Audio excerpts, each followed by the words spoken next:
Hey, man. That was super fast. Yeah, you invited me and I hit okay. Luckily, Team USA has put away France. Oh, stop. There's 8 minutes left. Is there? I last looked, the US was up 13. Well, they're up 10. So every time you did that when the Suns were playing, they went up 16 to tied, like no problem. So shut your mouth. Oh, I guess I'll have to keep up I need to get a box score going here. I'm watching it live on Peacock. Yeah. They're up 8, dude. It's only an 8-point game. What? What's up, everybody? Carvin, Offlicks, Richard. What's up, Richard? Hey, you. Christina has found the time in her schedule to join us. Christina's PC. Christina's PC. What's wrong? Christina just dropped her food. Oh no! Go get another one. There's no more. It was the last one. Oh no. Okay. What was it? It was a muffin. Oh. 5-second rule. Not on this floor. Oh God, why'd you have to say that? Josh, keep us updated if it gets really, really close, all right? Will do, man. You'll probably see my eyes looking around you, Chris. It's not because I don't like you. I take no offense, sir. I'm listening, though.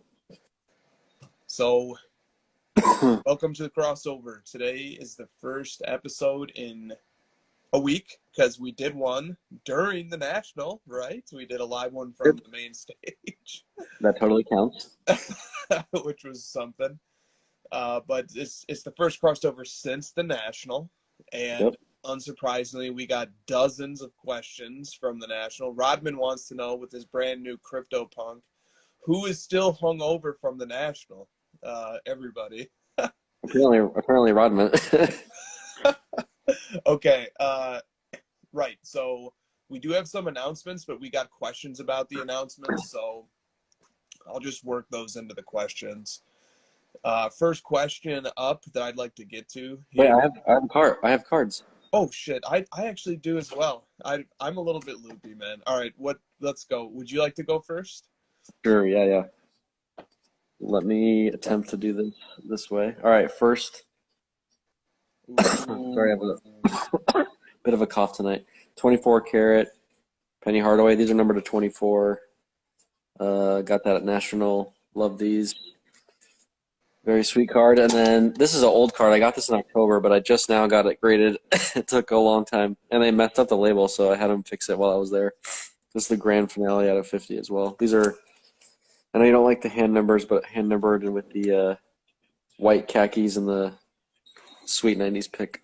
Congrats, man. Congrats. How long did it take to get that slab label fixed? Well, I did it at the show. I made Nat do it for me. So a couple hours. Nice. Well, congrats. That's a hell of a haul, man. Let me show my mail days as well. I got one mail day much earlier this week. This is, we got it inside the bag. Then we got it inside the slab guard. This is 1 of 1 Optic McCaffrey Gold Vinyl PSA 10 from the year 2019. So only 4 of these out there. I have 2 of them. Thank you to my guy Luis and the Avoidables for that deal. He's a buddy of mine from Clubhouse. And then my other mail day is the 2016 Select XRC Christian McCaffrey Gold PSA 9, number 7 of 10. So still stacking up that McCaffrey PC. I don't know when that's gonna stop. The cards are so affordable, you know. Oops. Yeah, man, you gotta keep going. If you're gonna, I mean, you're running out of cards, but I've still got two of the 3 select golds from his rookie year. I still need, and then immaculate, and there's lots of other cool stuff too. There's still plenty to get. I'd like to get all the Optic Gold Vinyl 1 of 1s and keep that going as well. So we're getting deep in the CMAC world. Too deep. Okay, now questions.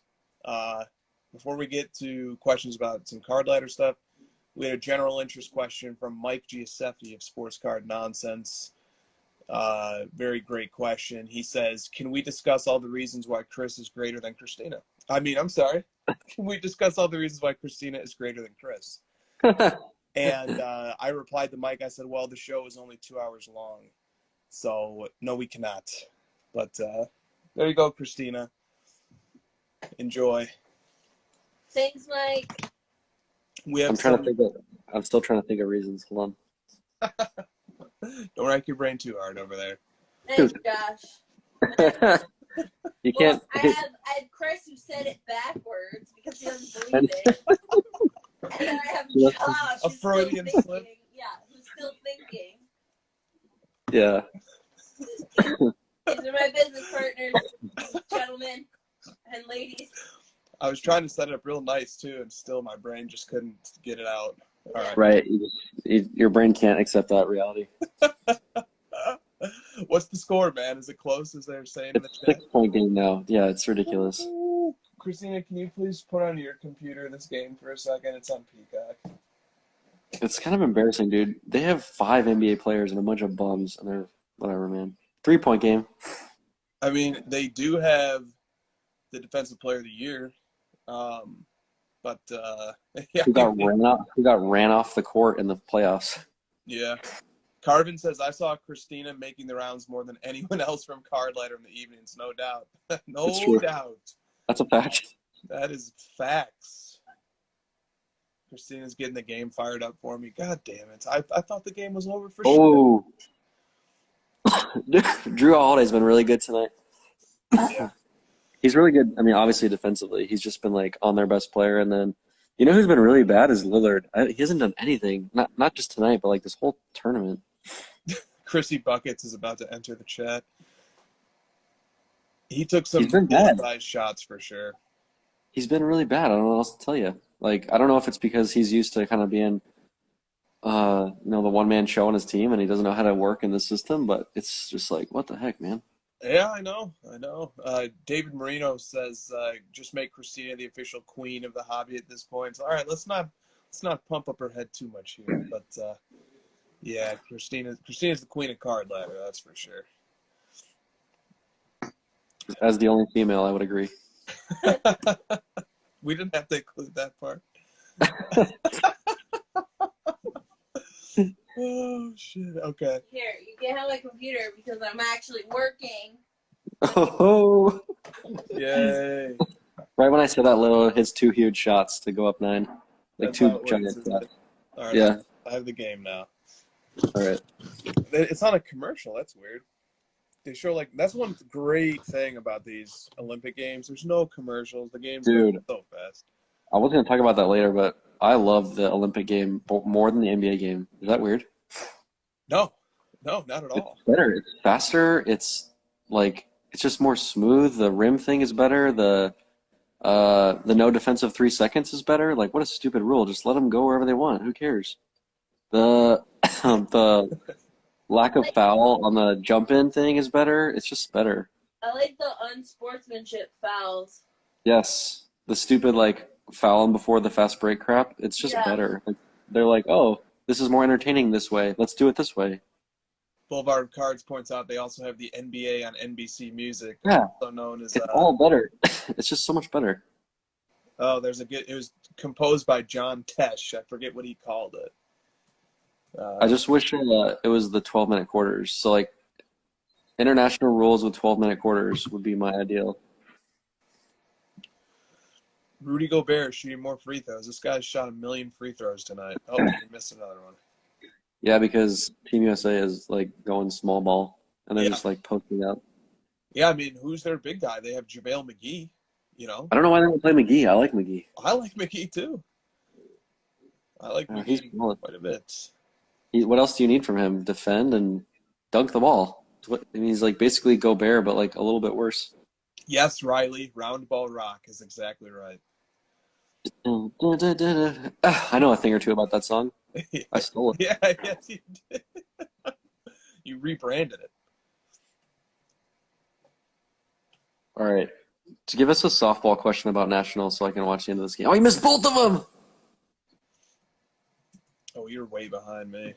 All right, let's go. Everyone be quiet then. Tatum's about to score. I know that. Jeez. All right. Give me a national question. They're going to win this game. All right, let's go with the softball question. Almo Card Collector says, are you releasing any additional videos from the National? Part 1 was on point. Yes. Yes. We are definitely releasing multiple more parts to the series. Maybe there'll ultimately end up being 3 parts, maybe, or 4. Something like that. Hopefully part 2 comes out really, really soon. Super duper soon here. I'm like, Nick, go faster because I really want to watch more, but Nick, don't go faster because your quality is so good. Exactly. Thank you for the question, Almo. Cards and Candy 911 would like to know, goodness gracious, is Jeremy Lee 7 feet tall? Oh my gosh. 6'6". He is. How tall is he? 6'7"? 6'6". 6'6", 6'6"? I guess, yeah. Justin's the tallest one. He's 6'10". He's legit the tallest guy at the show. It's funny because, like, from our table, I could see him. I could just see his head. And I'd, look over, and he would, do, one of these. Yeah, I mean, look, Justin couldn't hide from anybody at the National if he wanted to. So, hey, Mike, nice to see you, buddy. We already got to your question, man. I bungled it a little bit, too. Mike Gio says him and Jeremy are the same height. Just almost. You guys are so close. Rod wants to know, Chris, is my clip from the lobby at 4 a.m. going to be on YouTube? I mean, Chris told me that story. You're busted. I'll tell He's that like, story oh, later. Yeah. I'm surprised he even remembered to bring it up tonight. Surprised he remembered that part of it. Look,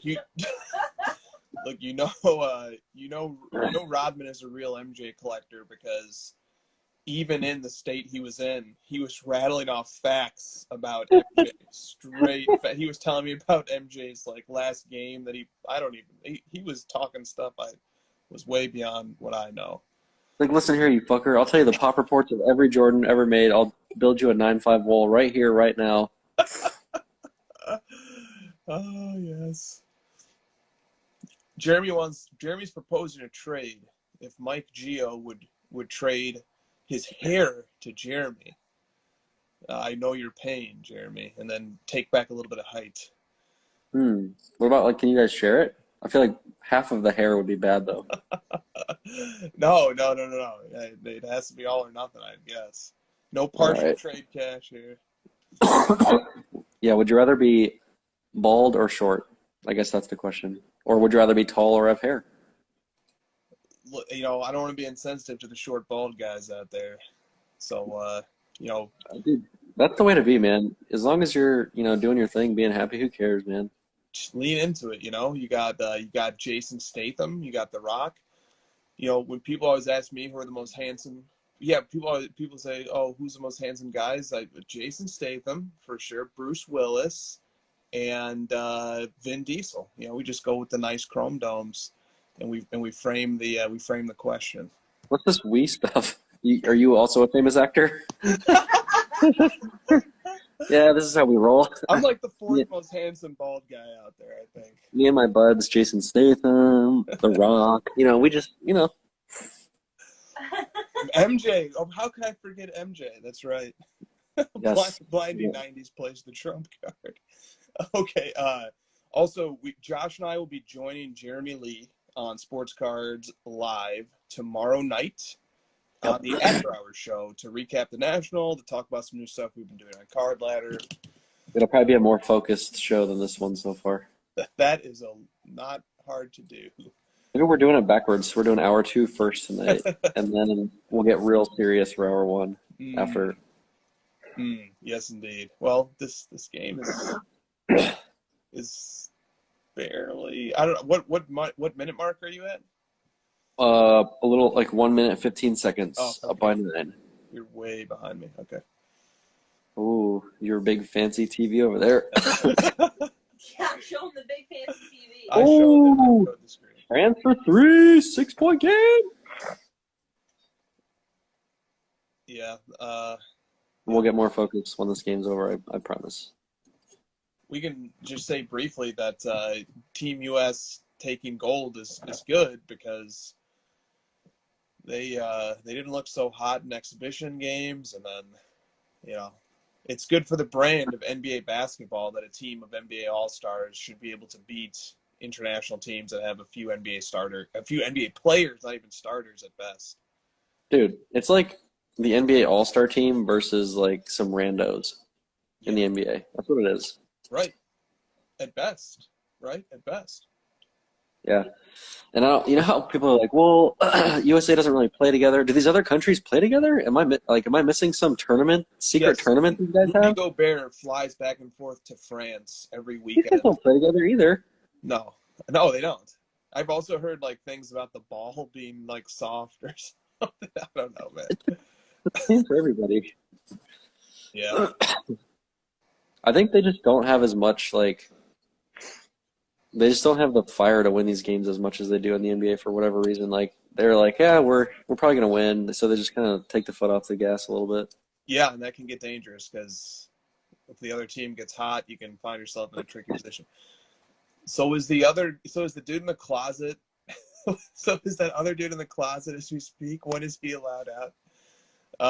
Yeah, I don't know, man. I don't know if he's gonna make an appearance. He never makes appearances on the crossover, does he, Christina? I don't know. What am I missing? He's talking about stiff arm wax. Ooh. All right, let's get to the national questions, dude. All right, yeah, let's do that. Let's go to national questions. Landman242. I have a serious question. Was the national the best fucking time ever or what? Great seeing you guys, and wish there were 2 nationals each year. Deal. Great to meet you, Landman242. Amazing collection that you have, sir.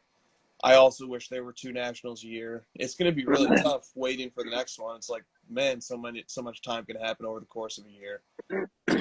So. Yeah, I mean, my take on that is like the national was exactly what I expected in terms of complete and utter chaos, and you can't wrap your arms around anything, and the only thing you can kind of hang your hat on is seeing your friends and seeing all the people. Yeah. So to that, I just say like, yeah, we had a great time. Meeting up with everybody, including Francis Landman. So it was great seeing you, buddy, and yeah, awesome times as always. Nines Are Fine says, why were you still asleep Saturday afternoon when I came to the card letter booth? By the way, so glad I got to meet Josh. So, yeah. I had to tell like 12 people that you were sleeping at various points. Where's Chris? You guys, I mean, Christina and I are on a very strict schedule, to whereas we are never out later than 11. We always go back to the room and we work on card ladder stuff from about 11 until 4 a.m.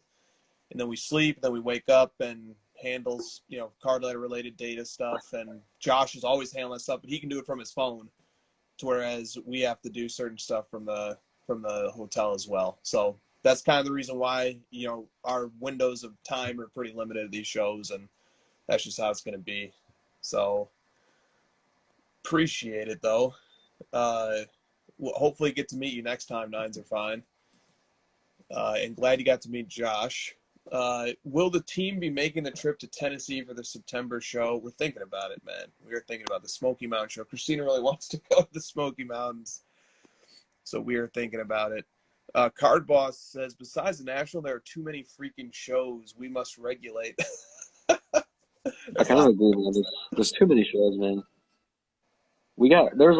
There's going to be the Dell show, the next Dallas show's in like a couple weeks. Then there's so many shows.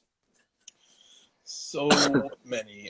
Cardboard says the entire Heritage team has COVID at the moment. Make sure you all get tested and stay safe. All right, on a serious topic. Yep. First of all, anybody, whether vaccinated or not, should be wearing a mask. Why? Because if you are vaccinated, you can still transmit the disease and you can still carry it. And there are other people out there who are not vaccinated that you could give it to. You could also transmit it to vaccinated people. Even if you're asymptomatic, you can still have it. It is as a gift to society. Help us squash this disease. Please wear a mask. That's my humble request. And do everything you can to try and not transmit it. I understand that there's another side to this issue. It involves personal liberties, and I get it. So, but please try to do that, especially at shows like this that have the potential to be super spreader events. Just please really take your health seriously. And then also, if you were at the National, like at a bare minimum, please consider strongly getting one of the take-it-home rapid tests. You have the Binax test. There's several other companies that issue them. You can get results in 15 minutes, but you have to take them a few different times. So like you take one, then you take the next one 36 hours later. We all took those. We also got tested at Walgreens by some health professionals. So pharmacists, technically health professionals. So we've been tested twice, right? Fortunately negative, but symptoms can manifest later. So you should get tested again. Please, I'll get off my soapbox, but just be careful, be safe. We want everybody in this hobby to be healthy and to be around. That's all I've got to say about that. All right. Anything on that, Josh? No, I agree. I got tested also negative. I did bring back a bit of a cold, so I was talking to this with some friends at the show, and it was like the National was it was more human interaction and like social interactions and people that I saw in 1 week than I had seen in the last year and a half combined, and that's not an exaggeration. Like there's so many people and so much going on that you're you like Chris said, you just got to be safe. There's just so much going on that you really can't you can't replicate what happens there anywhere else unless you're at some concert or something or some giant sporting event. It's just too many people, and we're used to being at home in the last year and a half, and our immune systems are like, fuck this. What is all this stuff? Yeah, man, that's a great point. Our immune systems are not acclimated to being around 100,000 people. All right. More national questions. Alamo Card Collector says, what cards were hot at the National, and was any sport hotter than another? Football was pretty hot. A lot of my football stuff did really well that I was selling. Especially like Herbert was really hot. Josh Allen.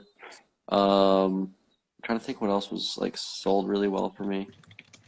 Like obviously basketball stuff. I know there's a lot of talk about like doubles and triple autos and stuff. I didn't really see anything different on that front than I normally see at National. Like people wanted that to be a thing because of Gary and stuff, but I didn't really notice that. I don't know. I don't really have any other observations. It felt pretty normal to me, just like people excited to make deals in person, I think. And so there was a lot of deals going on, man. Compared to Dallas, there was like 10 times the amount of deals from my perspective. Just our booth alone. I mean, Grant and Eric probably made 20 deals a piece. It was a lot. So, quick interruption to congratulate Team USA on winning the gold medal in basketball. It was in doubt. Several times. Hanging on for the gold medal. But congrats to Team USA for winning. On the question of what stuff was hot, Josh mentioned football. Let me just mention this sale. This sale was reported privately, verified by the seller, who is available. His information is linked in the card letter profile if you'd like to check that out. Also verified by the buyer. We've seen receipts. We saw bank wire receipts, the whole nine. So this Herbert sold for $550,000. It was pulled at the National in a break, and yeah, some guy just had a life-changing event there pulling that card. And congrats to the buyer as well, because that is a freaking gorgeous card. It is, man. That was my first take. Is like I'm not a huge fan of Panini Shield stuff usually, or like Logo Mans, but that one looks really cool. It just looks sick. It's a great looking card. So obviously there is a lot of energy, enthusiasm for Herbert. Looking at the card ladder player total market player indexes, Josh Allen is at an all-time high. A lot of these guys, Mahomes is selling really well. Football is just doing super well, very similar to last year. Kyler Murray sold really. I saw a lot of Kyler Murray stuff moving. Yeah, exactly. Kyler Murray. Even like second and third tier young quarterbacks like Sam Darnold, I heard his cards were selling. It's just football, man. Football is doing very, very well. But that's all kind of second and third hand for me. I didn't get a chance to really walk around and talk to any booths or make any deals or talk to any dealers, so take it for what it's worth. But Josh did. Josh was at the booth for a lot longer than me. Okay. Cards and Candy 911. Can we discuss the growing number of kids under the age of 20 at the National with big cards, wheeling and dealing? It's safe to say we don't really have to worry about much kids in the hot. Let me start that over. Safe to say we don't really have much to worry about when it comes to kids in the hobby because it looks like they will outnumber us old folks soon. Yeah, they honestly do.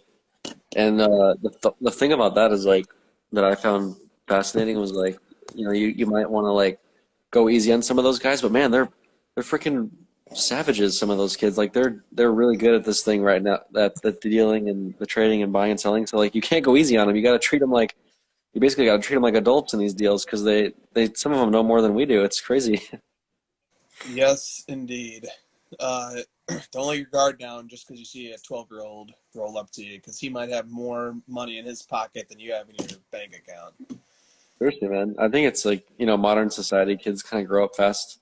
They've got phones at younger ages. They've got the internet. They learn things quickly. And, they're taught to like become entrepreneurs a lot younger, run their own businesses. So these kids know what they're doing and, props to them. And I think the sentiment of the question was like, kind of being excited about the future of the hobby and having young people involved is really good. And I saw a lot of younger people that were really focused on their collections as well, which, one of the maybe fair or unfair knocks on the younger generation is they're more about flipping, but I saw a lot of collectors, so I think that's really good to see. Definitely. Fresh Finds 101 says, what are your reactions to the big Mahomes sale? How did everyone at the National react to it? And obviously he's talking about the $4.3 million private sale that was announced of the Mahomes National Treasures RPA 101. It's also important to note it was part of a bigger lot, and the 4.3 or whatever you said was like a designation as part of the bigger deal. Just to be clear, like it wasn't a cash for one card deal. There was more involved.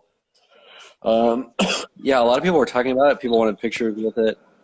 Very exciting. I mean, that's his best card, right? So it's similar to that Herbert you just showed.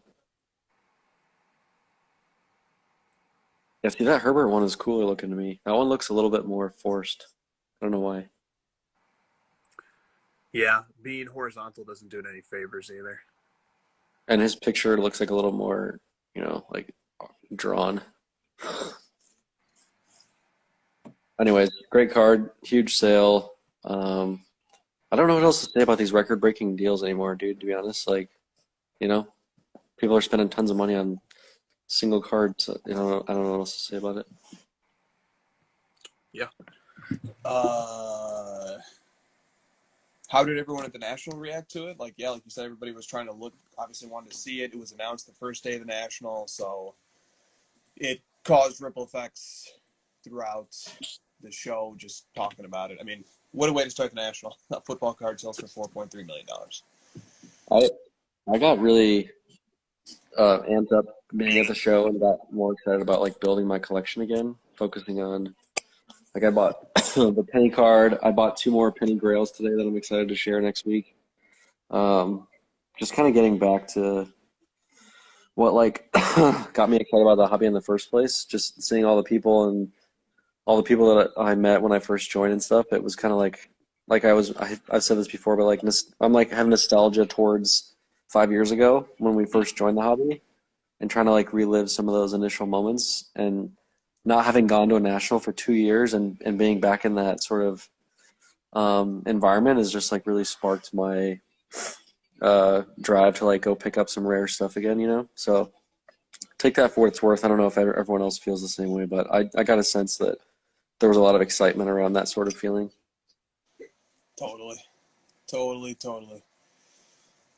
In Cardboard Veritas says, I had two takeaways.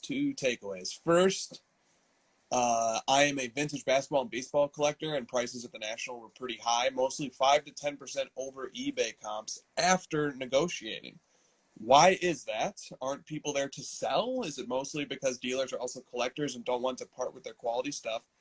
And then second, I attended the show with my 13-year-old son, and time again, we experienced acts of generosity. Can you talk about the tradition of generosity that exists in the hobby? Yeah. I mean, we talked about this on the lead up. Like the prices are just always going to be high at these shows. Like people just list stuff high either because they don't want to sell it unless they're going to make good money on it. Like they'd rather just hold at what the value's at today because prices have gone down a bit recently, so they'd rather just like hold unless they're going to make money on it. Or they want to offset some of the costs they had to set up and travel and such. So there's a bunch of different reasons.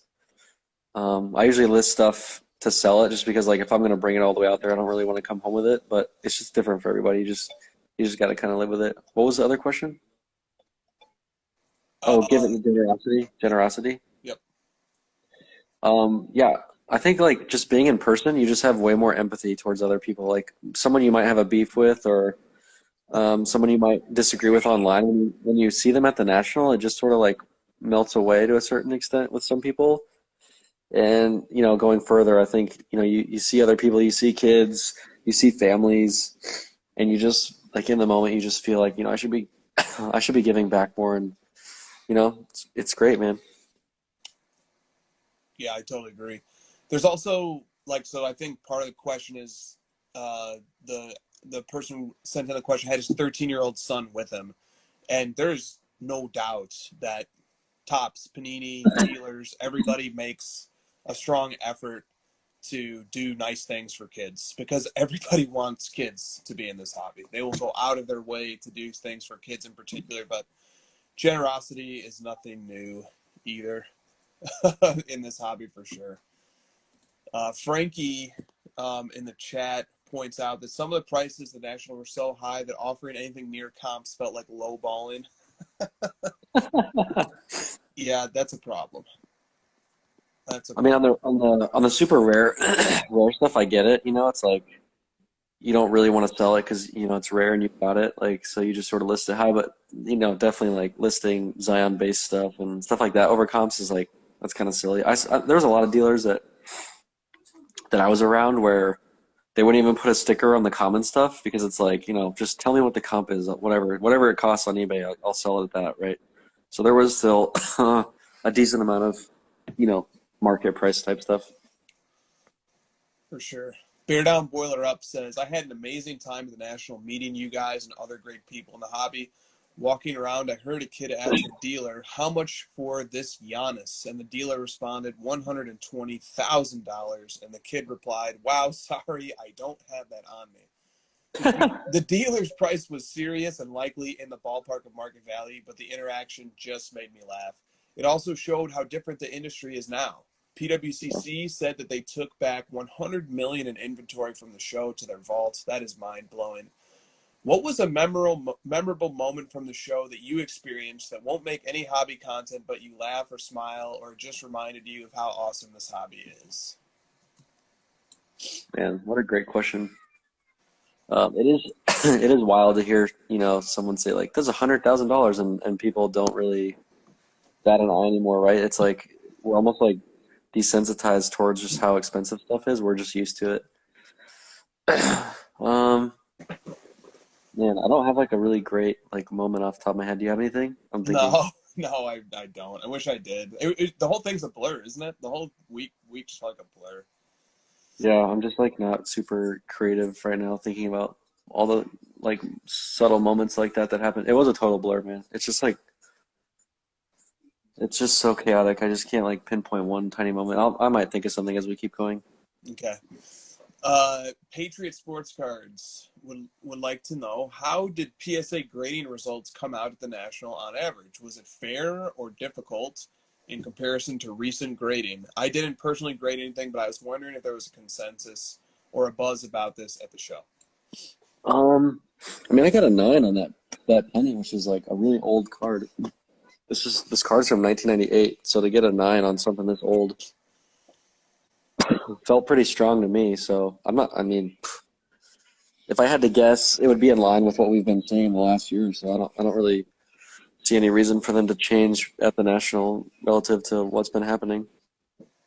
Yeah. We graded Stiff Arm Wax graded 2 cards. I don't want to say what grades they got because that's going to be part of one of the episodes of Card Ladder's YouTube recap of the National, but they were cool. I will say this though. Oh, Christina's here. Come, Christina, come speak. I will say this though. It's a little skewed because the cost. Center your head better. Sorry. There The you go. cost was so much to grade in person that you really had to be sure, Yeah. like, you were going to get a good grade or you really wanted it graded. $250 was the cheapest level, right? Right. Yeah. So I think that it skews the results a little. Stop kicking me. Thank you, Christina, for your appearance on the crossover. Okay.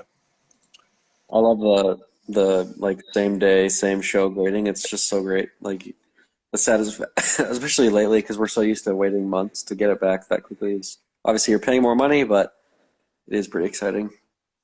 No doubt. Schmo50 says, one observation I have made from all the content on the National is that a lot of people brought cards to trade or sell to dealers at a bad rate rather than sell their cards beforehand and make all their deals in cash for a better deal. Yes. I mean, that's an interesting observation, and maybe part of it is just we just like having our cards. We don't ever want to trade our cards out for cash, you know? And there are tax advantages to trading rather than taking cash and then buying other things as well. Big tax advantages. Correct. Sure. So, interesting observation though, Schmo. All right, back to this topic. There was a couple cards that I had, and people asked me the price, and I just kind of look at them like, $1 billion. It's not for sale. $2 billion. Grail card. The cost of Rodman's CryptoPunk. Okay.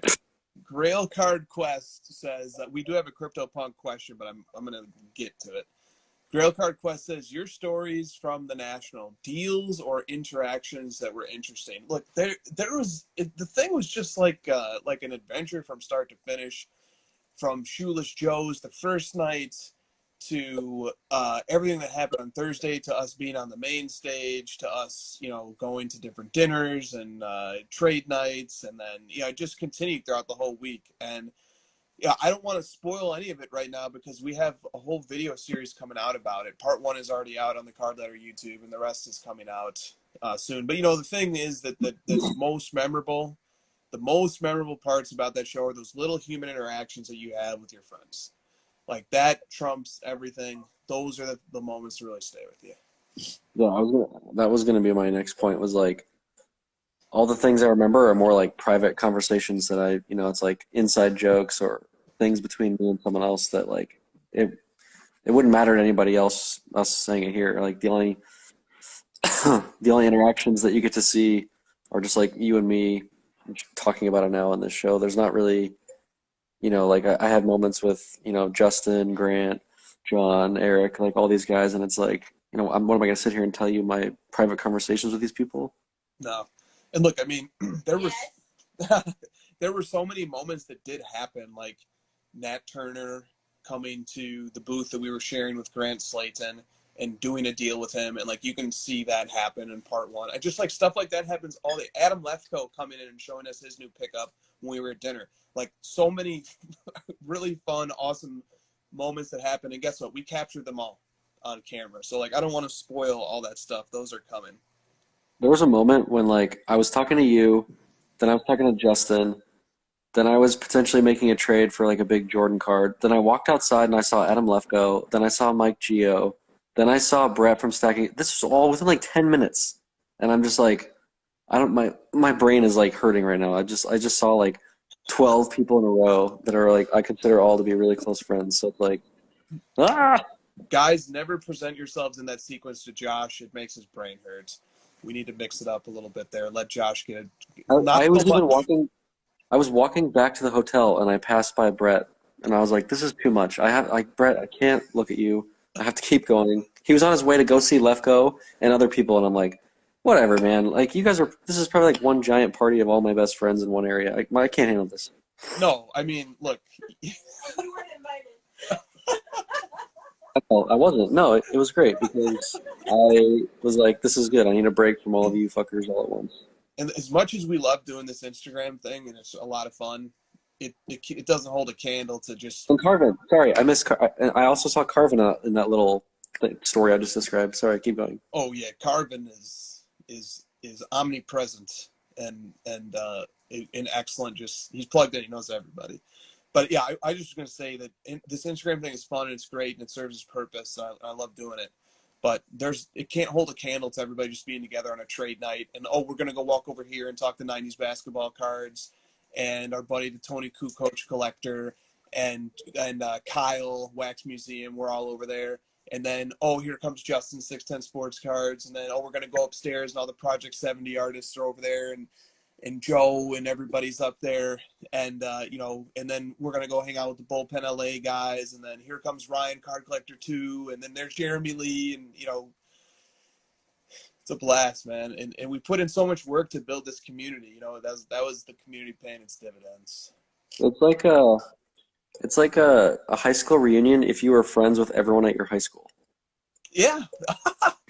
Good way to put it. Oh, and Yam Wax. Yam loved meeting Yam. Yam pulled out this device from the future that he just pointed into the air, and it took this 360-degree picture. I'm still a caveman when it comes to the technology that Yam possesses. It's very impressive. Yes. See, like when you were telling that story, I was like, "Yep, I miss Kyle. I miss Corey. I miss Jeff." I interacted with all those people in literally that like 10, 15-minute span, and it was like, "Holy crap, you guys are all here. Yeah. This is crazy." It was awesome. All right. AARC Gator Cards says, I was able to spot Gene of Arena Design in the crowd at the National thanks to Josh's Cardboard Chronicles interview. It was great talking to her about the designs we all love, and she even showed me photos on her phone of the new Skybox Metal Universe champions that they've designed for Upper Deck. While I am thrilled that Arena Design has brought their incredible talent back to cards, I'm pretty disappointed that it's for non-league licensed cards with players not in their team jerseys. While the cards look beautiful, do you think the cult-like following of Arena Design will be enough for this set to appeal to collectors? Yes, I think it will. I thought they looked sick. I'm obviously not a big fan of the unlicensed stuff. I've talked about that before, but like, dang, if Jean's gonna be designing it, I'll make an exception for her for sure. When we saw her at the show, man, she felt like a star amongst stars for a good amount of time there. It was like, wow, here she is. And then like Nat came over and was talking to her, and Grant was there. So like all these like super '90s collectors, and she was like, just show me your cards. I want to see. Show me some. Excuse me. Show me some of those '90s cards. I want to see. And it was just like this crazy moment of like, wow, she designed all this stuff. It's crazy. No, I hope the cards are a big hit. Or I hope the set is. I hope people enjoy it. I thought they looked cool. Like she did a nice mix of like, playing the old hits, but like giving them a new flair. And there was also some new designs. I thought it was great. Yeah, they picked right back up where they left off, which isn't always easy to do. I will definitely buy a box of that product. It is at least one. It is unfortunate that it is not team licensed, logo league licensed, but screw it. The cult is strong enough, my friend. The cult is strong enough. Also, yeah, let's give a nod to Riverfront Collectibles. David, one of the best nights of the event for me was just talking shop with him on Friday night. And shout out to My Slabs. Also, shout out to Nick Gugliano. Got to meet you on the last day briefly. Riley, who was there, obviously, as well. Okay, good. Good shout out to Gene and the new product. Mike Pinkerton 50 says, what didn't you get to do at the National that you wanted to do? That one's easy. It's just people that I didn't get to see everybody, It's like I might have had a list of like 200 people I wanted to see or whatever, and I didn't, I obviously didn't get, I didn't get like a special moment with every single one of them. That would be my only regret. It wasn't like a card or anything. It was just like, I wish I would have had time to get a beer with this person or whatever. Totally. Agreed. And I didn't get to walk the floor. And I didn't get to like live my normal card show life. And G, the Lucky Show. I don't even want to talk anything about the interaction we had with G because it's going to be the focal point of one of our YouTube episodes. But like, Nice. prepare to have your mind blown. Shout out to G, the Lucky Show, the Luca Show, all that. Yes, Luke is right. They need a bigger venue. I don't know if they need to move convention centers entirely. They need to open up more of that space. That whole Chicago space has more space. I don't know why they couldn't use it. It was crazy. Did you get your Trey Silver PSA 10? One of my friends that I was there with bought a tray of silver, and he's like, "Look what I got!" And I just was like, "Wow, great, fucking congrats!"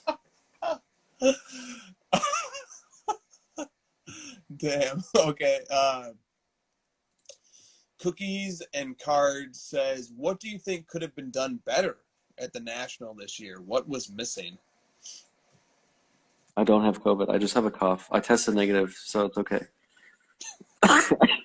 I can't shake this cough though. It's embarrassing. What was the question? The question was, what do you think could have been done better at the National this year? What was missing? Oh, the space. We just need more space. I just said it. I don't really have any other. I don't have any other criticisms. Do you? I just thought the space was too small. It was packed, and it was like, man, we could really use like 2x more space. Yeah, more space would be nice. I'm not good at I was this was my first National. I've been to many card shows, small ones, regional ones, but this was the first National I went to. And I wasn't even thinking about ways to improve it. I was just trying to process it and wrap my arms around it. So this question kind of catches me off guard. I wonder if anybody was at the chat, has ideas. So like layout could have been much better. There was wasted space. Good. They need tables and seats for people to relax and eat. I mean, yeah. That was one of the really nice things about the Wisconsin Dell show, which obviously is a much smaller show. It's at a beautiful convention center, and there's a lobby right outside that has plenty of seating where you can just go out to the lobby, take a little break.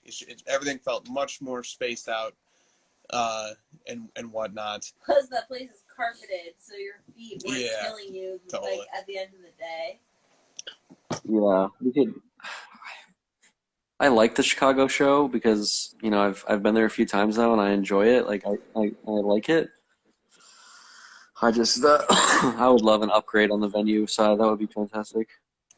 Upgrade the venue side, a food truck, the 4 chicken tenders for $15 was horrible. God, it was so bad. I say that on every one of the like national lead-up videos. The food is so bad. Please prepare. We did DoorDash, right? We did Chipotle DoorDash. Yeah. I did DoorDash another day while I was there. It was like, God, just be really good at DoorDash, No doubt. No doubt. The Hyatt Regency O'Hare ran out of food. Should be at McCormick. Yeah, the Dells is perfect for a family trip to the water park, no doubt. The show organizers didn't want people sitting and trading cards where other vendors had paid. Yeah, there's probably something to that. Maybe booths together, weed on delivery. Okay, that's my cue to move on to the next question. Midwest Vintage Cards says, similar to the previous question, what did you like the most about the National? What surprised you about the show? What would you do differently if you organized it?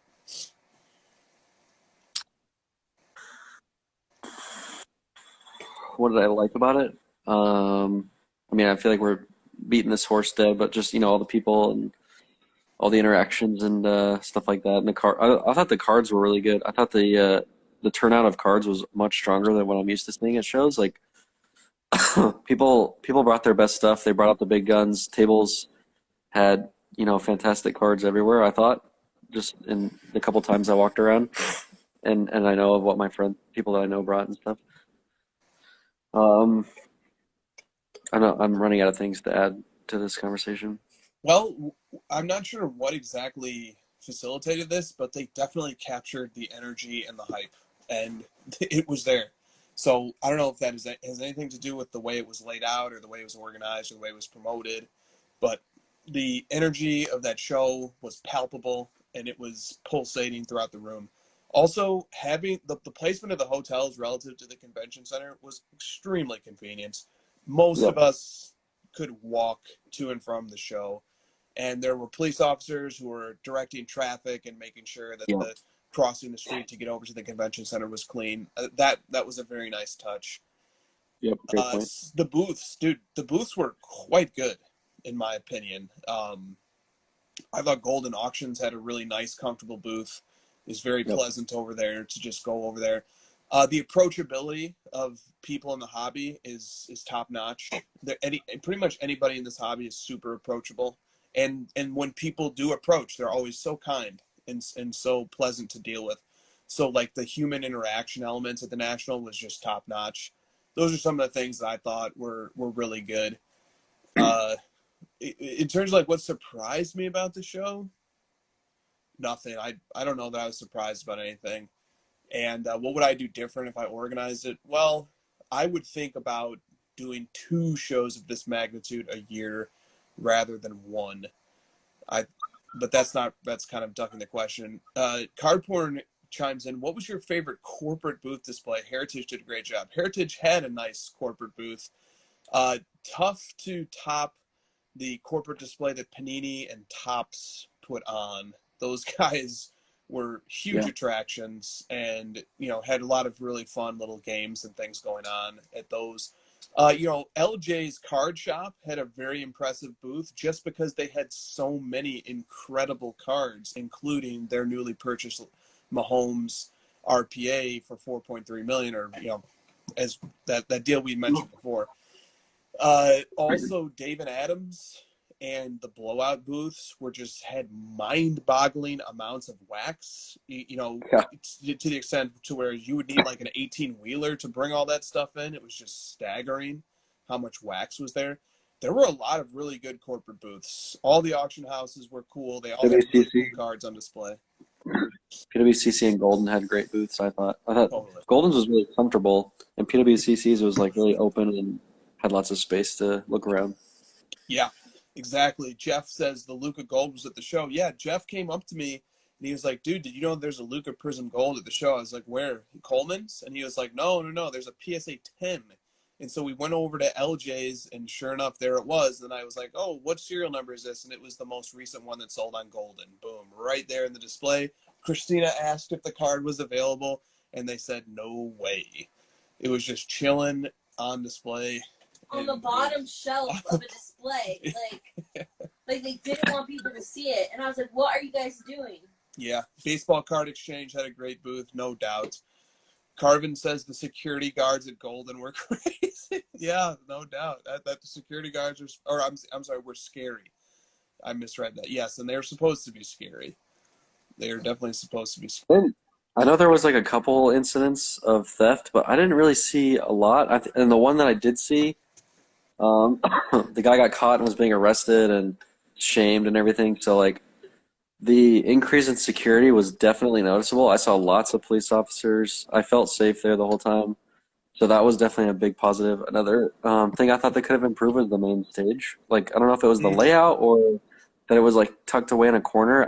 When we were up there, I never felt like there was much energy around it. Like we were trying to generate some energy, but I'm not sure what was going on with that. It just felt like we were having to like beg people to listen to us a little bit. Yeah, that main stage was really tough. And in all honesty, I mean, even when our friends came over to like check out our little main stage thing, and I don't hold this against them at all, I would have done the same thing. They all just broke off into groups and they stood around the audience section, but they were just talking to each other because they were all just meeting up there. And like, of course, that's what you're gonna do, of course. We were on stage with DJ Ski, and like there wasn't people around to watch. It was just weird. It was like, man, this guy's like a super famous DJ up here talking, and I feel like there should be a bigger crowd. Yeah, and you're right. It was like a high school like circles forming. Yeah, so we appeared twice on the main stage. The second time was we were part of a panel with Collectible. DJ Ski was up there. Jack Settleman, Rich Mueller of Sports Collectors Daily, Dan Silverstein was up there, Scott Greenberg from Star Stock. It was a really good panel hosted by Alan Goldshire, of course. And we could barely pull 20 people to come listen to us because, people are there for the cards, man. Everybody's their own little celebrity at the National. Nobody gives a shit what we have to say, honestly, and I don't mind. I say that in the nicest way. Like, people don't care what we have to say. They're like, yeah, are you guys selling cards or not? 100%. And if you are, what cards do you have, and can you give me under comps? Because if not, that's exactly right. That's why if you watch the the videos that come out of National, the ones with the most views are just like the ones who show the most cards, or like doing the most deals, or like showing the action. 100%. 100%. Because everybody just wants to live that moment. Those moments are so fleeting and pleasant. People can watch us talk all the time. You can't really get a ton of card activity, right? Like in-person card activity. It's hard to replicate that. Totally is. But the one nice thing about the main stage, and it could use a larger audience section, is that there were chairs there. So you can go and take a load off and listen to somebody talk about something. Hot tip. If you want to sit and rest, go just to the main stage. There's plenty of seating. Exactly. Carvin says, everywhere we go, you meet people, then you talk for 20 minutes, walk another 100 feet, you chat with other people, then I lose track of time. That is literally the show in like 2 sentences. That was it. You just described it. Yeah, totally. Sweat 47 says, I enjoyed the crossover live. It was a nice respite from walking around the show. Yes. All right. We got one. Yeah, he does it. Thank you.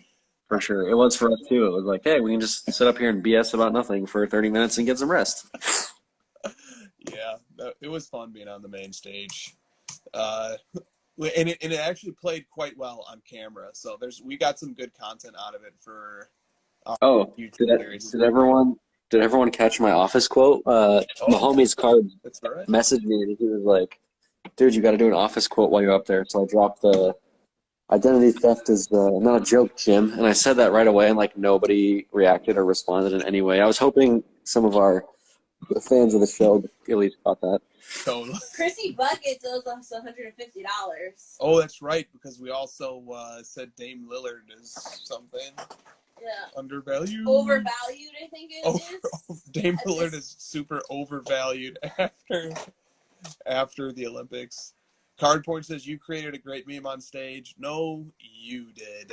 We are just the subjects, but well done. There you go. I messaged these fuckers and they didn't respond to me. Did I tell you that? I messaged Truly on their, I DM'd Truly on their Instagram account and being like, yo, I don't want to like toot my own horn here, but we got like 100 people constantly on the live and I'm always showing your goddamn cans. Send me some shit. Well, the only thing I can think of is that Truly is afraid that you're too expensive as a celebrity endorser. So they're too intimidated by this. The sheer size of the show. That's right. Also, have you seen their Instagram account? It's like one girl who like posts things on stories and doesn't actually do posts. Well, then they could use some help on the marketing side. And here you go. There we go. Let's I just want free shit. This is America. I want free shit. Is this not that complicated here? That's right. Oh, that's the grease that keeps our economy running. Is free shit. Wow. Okay. All right. He drinks too many Truly. Okay. Yeah. They're like, we're gonna send this fucker like a 12-pack every week. I don't think so. Cards and Candy 911 says, coming out of the National, what is your outlook on the hobby? Good and bad.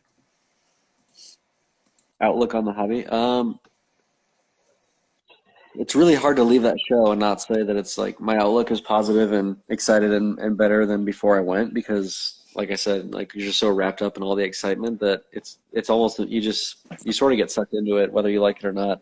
Yes, you do. So, and I gotta think that all the other million people that were there, I don't know if they released the figures. They might not release it because of COVID concerns, but I would imagine that everyone else that was there, feels the same way. So, no doubt. What's up, Adam Rips? Okay,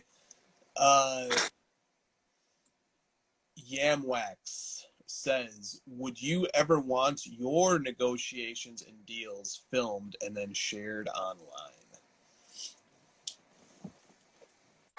I knew this question was coming.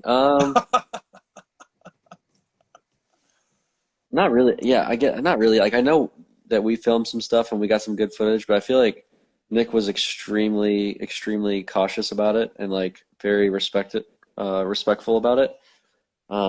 Even just with like you and me and Christina, like he wasn't like overbearing with it and tried to like sort of be in the background.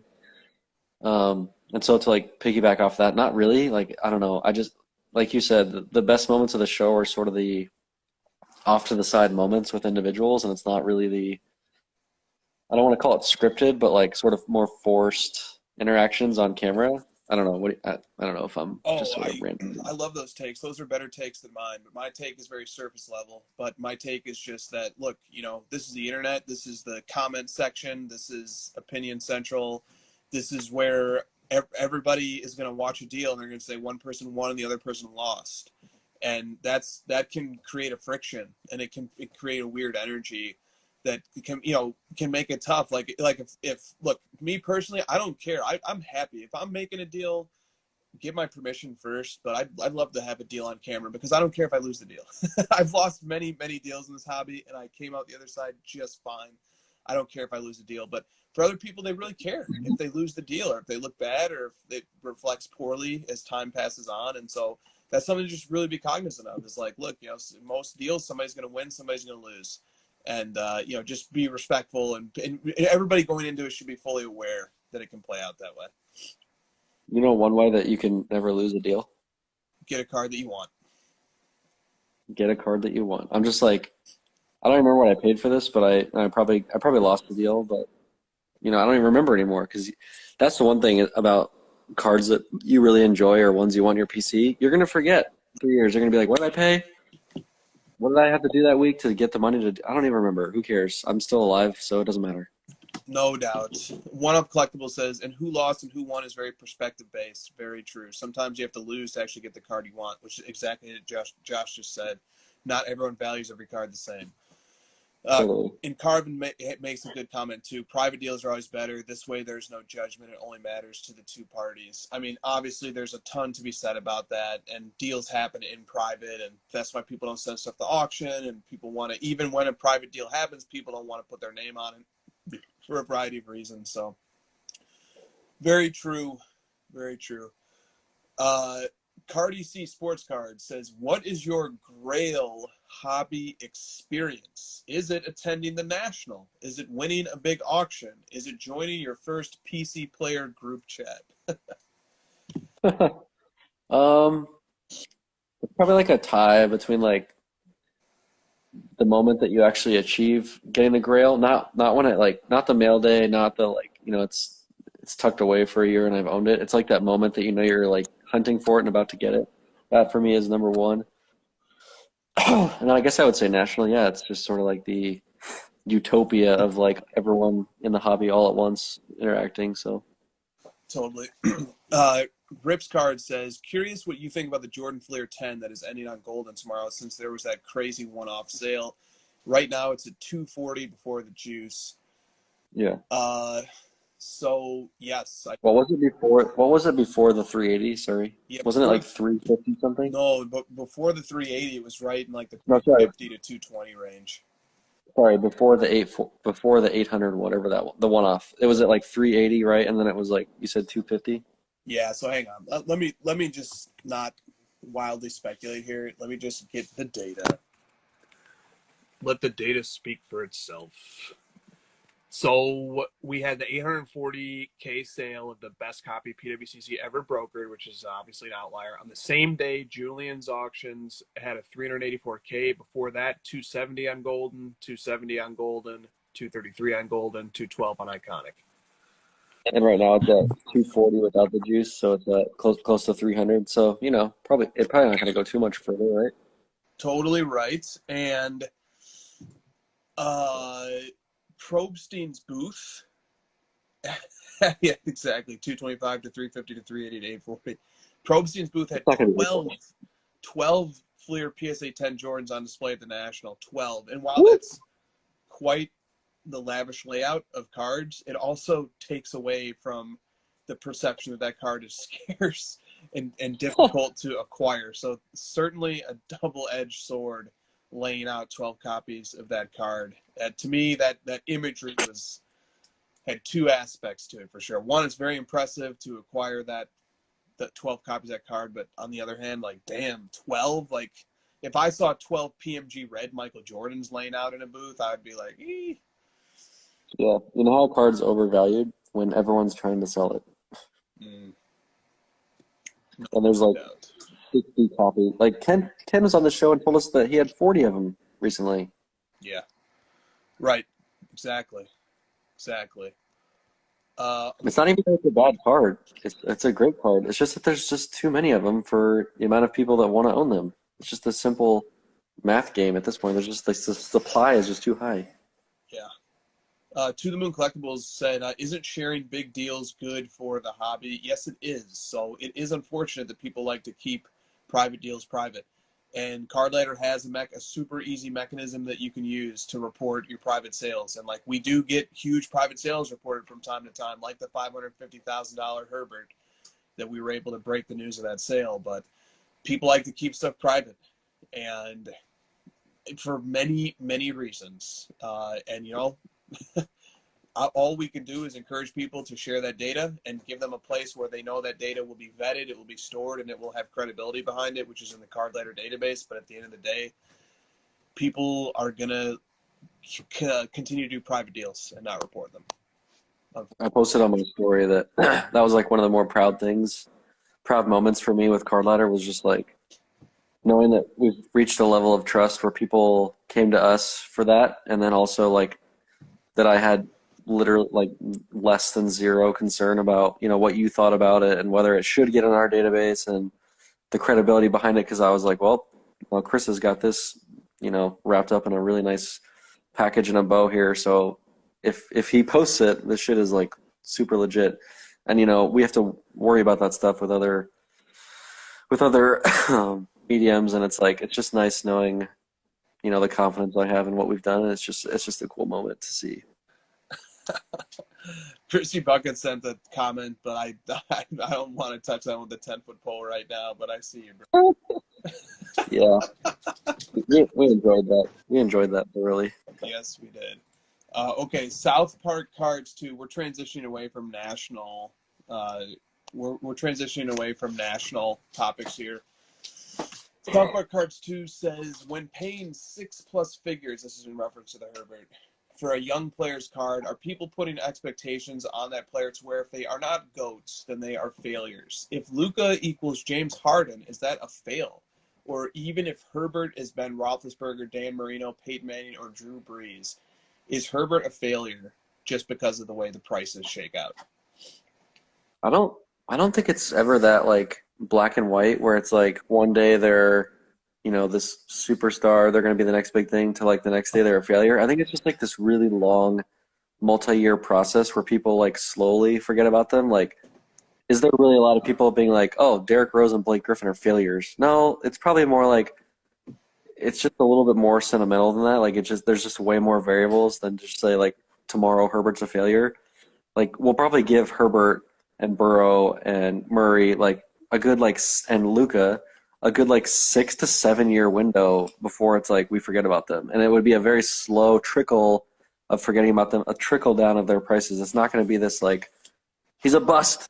You know, it does happen that way. Anthony Bennett, like there are some times where it's like, okay, this dude's like clearly a bust super quickly and like prices just crater.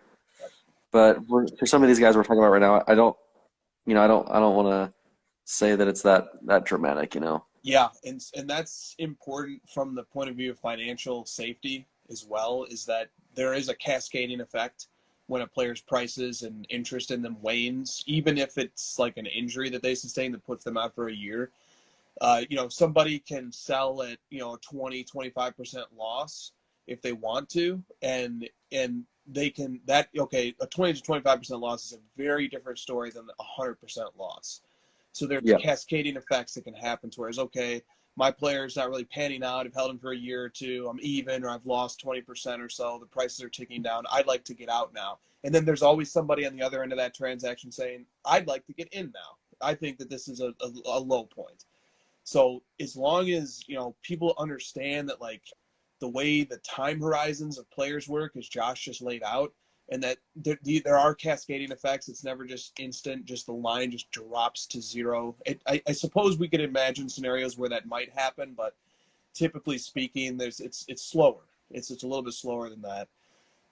Yeah. That's a really sophisticated, subtle point that I don't know if many It's like, dude, get it. Christina can cover her ears, but like if Luka had a bad injury next year, I can guarantee you people would, I don't want to say spin because spin's a bad word, but like put some positivity on it where it's like he'll be back stronger, he'll have time to rest, and there's like all these things you can say that can still generate future potential and buzz over a player that like there's not going to be people like, well, he got hurt this year, it's all over, sell all your shit, dump, it's over, no more Luka. That's not going to happen. There's just too much there's too much equity that's been put into him and too much like excitement around him for it to go all away overnight. Yeah. Why would he say that? Why would he put that out in the universe? I said cover your ears. The universe, they can't cover their ears. You put it Well, out the there. universe also doesn't react to one weirdo in his room drinking Truly talking about Luka. Yeah, it's a good point. South Park points out, but 20% of $4.3 million is a lot. Yeah, I mean, no doubt it is. The number one thing that, real quick, the number one thing that drives value for sports cards for younger players specifically is their long-term potential. So, people think that there's 20% of the long-term potential for Herbert that there is for Mahomes. That's just the way it is. Not that he's 20% the player. That's where it's at. There you go. Good question. And it's important to think like that. Like, if I can just say one more thing about prospecting and young players right now, there is a lot of momentum and price and value built into young players in all the major sports, but really basketball and football. Dude, the odds are really against any individual young player breaking through. Even, since we're just putting a bunch of bad voodoo out there, what if Patrick Mahomes suffers a season-ending injury and his leg is never the same again and he loses his mobility? I mean, dude, there are no sure things with young athletes who are coming up. And never always try to have a full understanding of what it is that you're doing. Totally. We can all make decisions as adults, but have a full understanding of what the true upside, the true downside, and the true risk profile is. Try and just understand it so that you're mentally prepared for any outcome happening and you're cognizant of it. Having a full understanding of the situation is the best way to properly assess it and move forward with it. So that's the only thing I would say is just that there's what that question is getting at is like, yeah, dude, there are like Josh Allen, dude, great quarterback. Justin Herbert, great quarterback. But like these guys have a few years or 1 year under their belt. Just it's a lot, man. It's a lot to take in. But look, with that said, I hope Josh Allen, Justin Herbert win 10 Super Bowls apiece. Okay. Then Mahomes doesn't win anymore. Well, maybe they'll invent a tie and we can get 2 Super Bowl winners every year and the hobby can just double.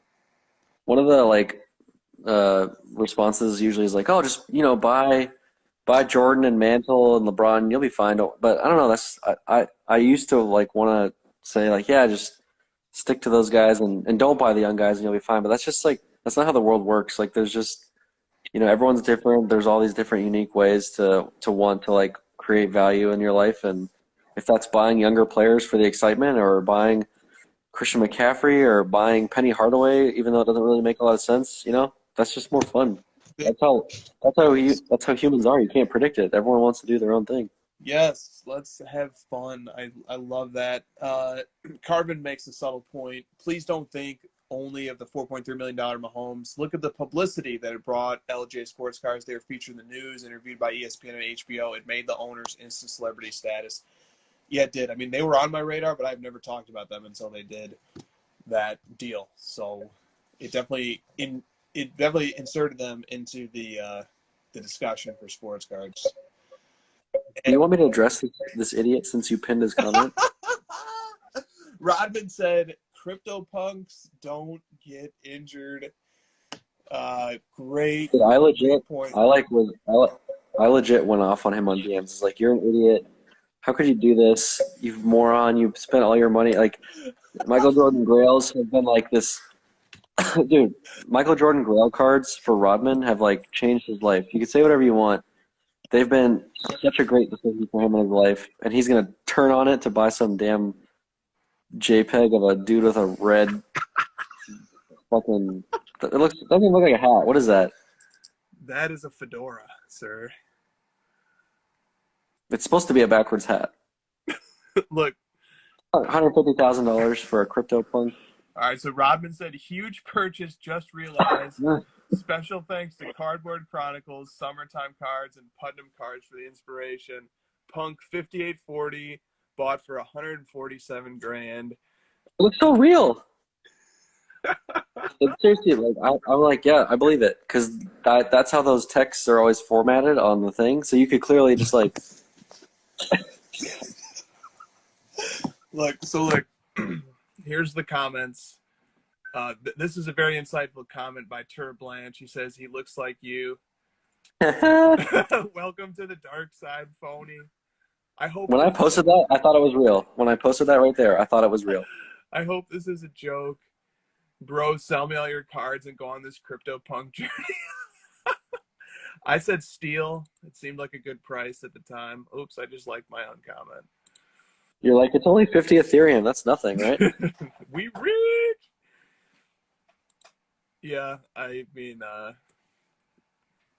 I thought that was an excellent troll. That was one of the better trolls. One of the better trolls. I was thinking, like, maybe in Honduras, April Fool's is like, August 5th or whatever today is. August 6th. That was great. All right, so let me get to our question that was on this topic. Oh, this is so uncomfortable of a topic. I already know what the question is, so go ahead and tell me. Yeah, let me tell you the question. All right, so Cards and Candy 911 says, "If you have a sports card Instagram, please keep it sports card related. We don't care about high sales and punks. Thanks sincerely, everyone in the sports card hobby who's afraid to say it." I like the way he phrased that. Cards and Candy is our GOAT question submitter. Now, he's already.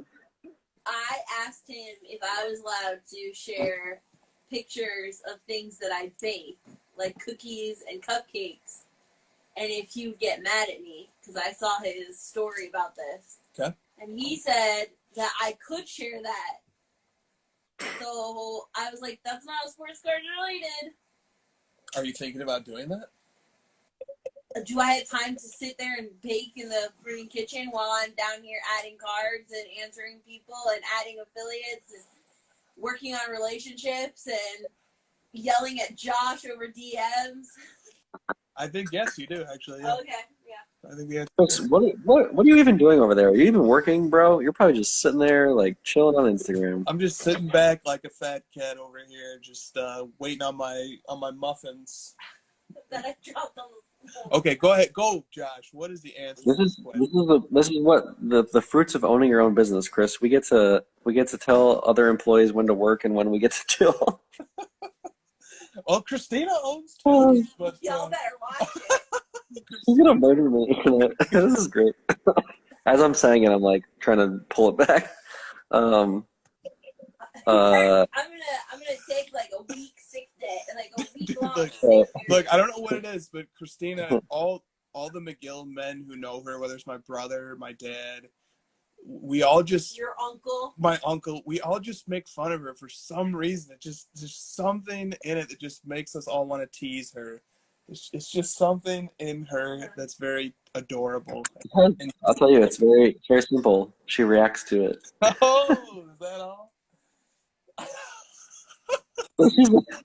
I'm gonna get destroyed tomorrow. It's almost That's funny. better that we don't have a camera on her, just so people can imagine the look. Yeah, because I'll just I imagine like the mean mugs and stuff.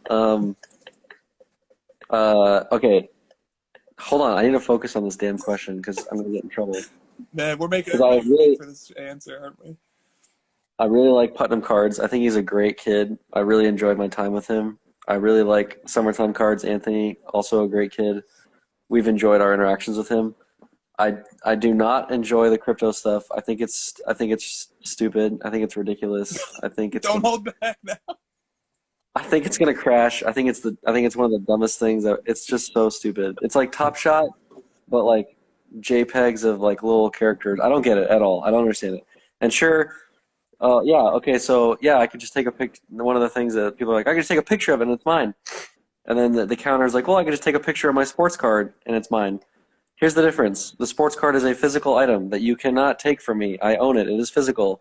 If I take a picture of a CryptoPunk, it is a bit-for-bit copy. It is the same thing. It is a digital copy, and you can infinitely create CryptoPunks. I can infinitely create these little Weebles and Meebits that I can just make a new one every week. I can just make them all the time. You cannot recreate 2003 Exquisite. You can try, but it's going to be a different year. The design's not going to be the same. You're not going to have the licensing. You won't be able to get Michael Jordan or LeBron James to sign. It will not be the same bit for bit. It is physically a different thing. With digital, it is bit for bit the exact same thing. I can recreate it. I can take a picture of it. I can Photoshop it. It's the same thing. Rant on that over. You guys can post that content all you want. You know, it's your accounts. You have the right to post whatever you want. It's your account. I can't control what you post, but I can control muting you. And if you get to a point where you're posting stuff that I don't care about anymore, I'm just not going to look at it. It's really that simple. I can. That's the nice thing about Instagram. I control what I look at and what I do not look at. So if you stray too far from card stuff, yeah, you're going to get the boot from the stuff that I follow. That's just the reality. I don't want to look at Weebles. Dude, great rants. Oh, one of the all-time great rants. Just loved it. I don't even want to say anything after it, but I will. You have to. Please, God. I will. You have to. Oh, I never pass up an opportunity to blow air into the world. Blower. Blower. You're such a nerd. Okay, here we go. Blower in the world. Rodman says, I'm here, look at me. I see you, bro. I see you. Oh man, what a great Friday night. All right. Here's the thing. Everyone give Chris his space. He's real excited about having his own little moment here. Oh, my rant. My rant. All right. Here's the thing. Oh, look, I could only speak to the chat. Good. I am opposite of Josh in that I don't care if you like punks. Oh, he's still here. I don't care if you like punks that much. If that's your thing, go for it. I have my hands full. I'm in over my head just trying to do cards, and I do cards 24/7. If you've got time to do other things and have other hobbies, more power to you. But here's my point about what should be posted to Instagram. Sports card Instagram is a sacred place. It is a sacred place. Before sports card social media existed, I would just like randomly go to my generic Twitter and I'd look at some news feed crap, or I'd like go look at some music industry stuff, or I'd go read a CNN article or something. And that was fine, but that was just not very stimulating. There was no real community to it. Sports card social media is a pure place, and it's our escape, and it's about sports cards. And the more we are able to stay disciplined and keep that sanctuary for sports cards pure and only about sports cards, I have no problem with social media realms that are dedicated to CryptoPunks or to anything else. And look, if I ever venture into one of them, I'm sure I'd have a great time. But I'm sure they wouldn't really appreciate people coming in and telling and proselytizing about sports cards over there. And same thing here in sports cards. Let's not open up the Pandora's box of importing non-sports card content, because that can spiral out of control. That can become a slippery slope. that would be my one thing, is just be judicious, use good judgment, and be careful about how much any of us want to stray from producing sports card themed content, because that can go bad and we can ruin this amazing thing that we have that's just sports card bliss and a total escape from everything else. So Putnam Punks and Summertime Punks, 2 new accounts being created tomorrow. Oh shit. Yeah, all right, good. I was mad at Rodman because I was like, come on, man, you're not seriously gonna spend card money that we've all worked hard to like get to this point on a stupid punk, are you? It was very, very saddening for me.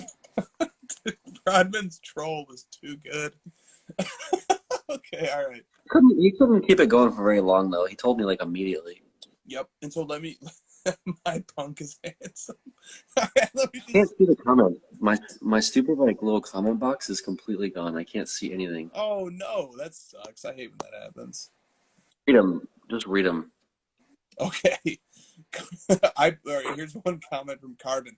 I believe that NFTs and crypto collectors have moved into sports cards, which is great for us. Yeah, so look, there are really interesting upsides to this. First of all, people have made a lot of money on cryptocurrencies, on punks and these things, and that's great. And look, if they want to come into sports cards, come on in, guys. Are you back? Are you able to see the chat again or no? No, I can't. I literally can't see any You of just typed something though. You just typed yo. because I thought maybe it would like trigger it to come back. Damn, no, I've been in chats too where it goes away and then it's just gone. Captain Fernando 23 says LePunk James. When Rodman makes $750K off his punk, he will make bank. Actually, you know how like I got into the sealed video games thing just like for a minute? Mhm. I never posted about it. I didn't make a big deal about it. There was like some games in like my background and stuff, but I never like pointed it out, or I never like, because if I wanted to do that, I would make a sealed game account where it's like, okay, this is gonna be the focus. I just, Sure. like, to your point, I think it is a very pure sanctuary that like we've all sort of held to be that way, and I would prefer to, get off my lawn, whatever. I get it. Like, I'm the old guy that's like, oh, you're stupid punk, and I'm never going to understand it, which is fine. Yeah, no, totally. So, I mean, look, I'm that's guilty of this too. I'll post stuff about players or whatever that's not directly sports card related, and it's okay. I think a little bit of it is fine. A little bit of it is interesting and stimulating, but like, I don't know. That's just my opinion. Maybe people aren't with us on that. I don't know. Rodman says, Chris, tell Josh to tap the top of the screen. Oh, hell yeah. Are they back?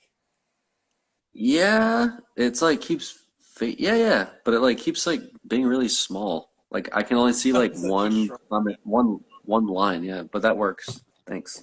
Good. Okay. Well, we're partially back here. Who was that? Who fixed it? Rodman. If I click on your face, Chris, it like comes back for sure. That helps. Thank you. That's cool. Oh, there we go. All right, good. Carvin says, like Nat Turner, he has an IG for cards and an Instagram for snakes. Snakes are literally my least favorite thing on the planet, and like I love that he does that because I don't have to see snakes now. Yeah. So thank you, Nat Turner, for separating snakes from cards. I heard snakes are going up in value. Undervalued. Snake skins. Dude, that card you sent me, I couldn't even believe that it was real. It was like a Luca snake skin black disco fast break. I was like, what the frick? Yeah. Yeah. That's right though. The snakes in the card world are intersecting with the snake skin parallel. But yeah, I mean, King Cobras are super underpriced right now. Those are going to the moon. Yeah, thanks guys. That actually fixed it. Rodman says, I noticed when I posted too many cigars, I would get unfollowed a ton. What did he say? When I post what? He said Rodman said, I noticed when I posted too many cigars, I would get unfollowed a ton. That's just market reacting, baby. I don't unfollow. I do something worse. I mute you so that you think that I'm still looking at you, but I really am not. I've been muted long ago by Josh. Oh no, come on. Your posts aren't that bad. Adam says Nat Turner being a snake guy is not surprising at all. That seems like a sick burn, I think, but I'm not sure. Dude, the whole like Nat thing was one of that. Okay, that'll be my one of my like one of my favorite things in the show is just like how, what's the word? Like one of the guys he was normal. I'm not sure the word to use, but like he just felt like he was very integrated into the everyday collector, and he even made like a subtle comment to me about like how he preferred to like be amongst the collectors than he did, sort of the executives of the world and the sports card world. He just like I just got this sense, and you could really see it from him and seeing like interacting with him personally, that he really does only care about just like getting rare cards and like buying cards and having fun with it, which to me was just like it was just like this moment of like, dude, this hobby really is built on people trying to like build their collections and find cool shit and interact with people who have cards you want and just everything that goes along with that versus, the shifting sentiment recently has been more around like, oh, flipping and making money and investing and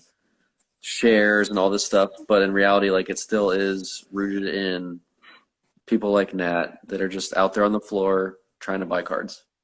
No doubt.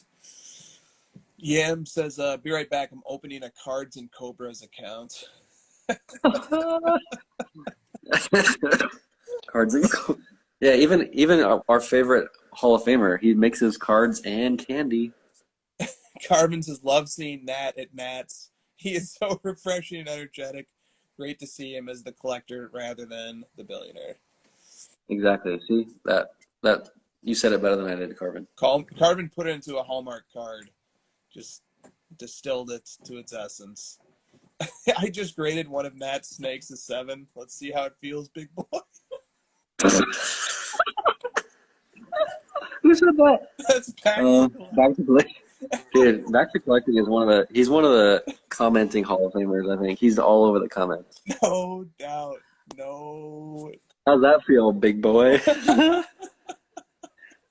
I even could hear Christina laughing. Well done, back to collecting. No doubt. Yeah, that's a rare treat.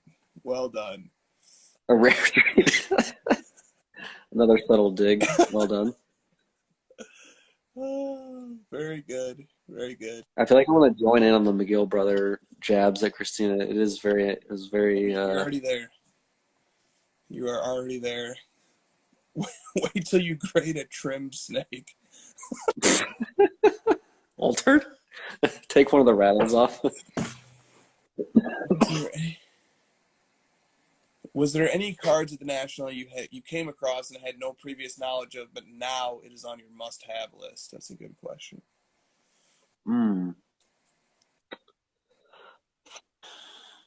Oh, yes. Who said that? Who asked that? One Up Collectibles. Oh, okay. It is, gosh, I really don't want to say it because I kind of still want to get one, but I probably won't. Patrick Mahomes has a second-year cracked ice on-card auto. How sick is that? You know how much I love the cracked ice on-card autos? Yep. And the rookies are just like, no chance. No chance I'll ever have the rookie Mahomes. But if I could have a second-year one, that's pretty sweet. Yeah, okay. That's awesome. Yeah. Damn it. Damn it to hell. I'm never getting one now. All you guys are going to... Well, the 92 people in here need to just play that one close to the chest. And also if you are in this room, it is illegal for you to go buy that card. Sure. It's completely wrong. That's a good play. I don't think it works like that. I tried. Are we gonna talk about our big announcement? Yeah. This is truly a reverse crossover.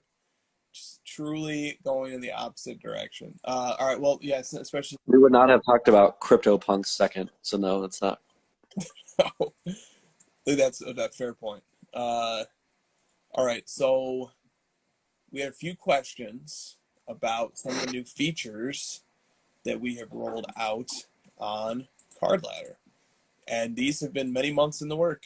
and a lot of fun and suffering and struggling. It was funny. Josh and I were batting ideas back and forth for a while. We reduced them to a white paper, and then in a very impressive fashion, if I may say so, because white papers are drudgery. Josh, in the span of a morning, took the entire contents of it and turned it into code seamlessly, which as somebody who's fresh out of academia and was reading a lot of white papers, that was an impressive turnaround time on that. So all right. So the first thing we have in our feature suite is the fact that now every card has a value. So why don't we talk about a current value, a card ladder value? So talk about that a little bit, Josh. Sure.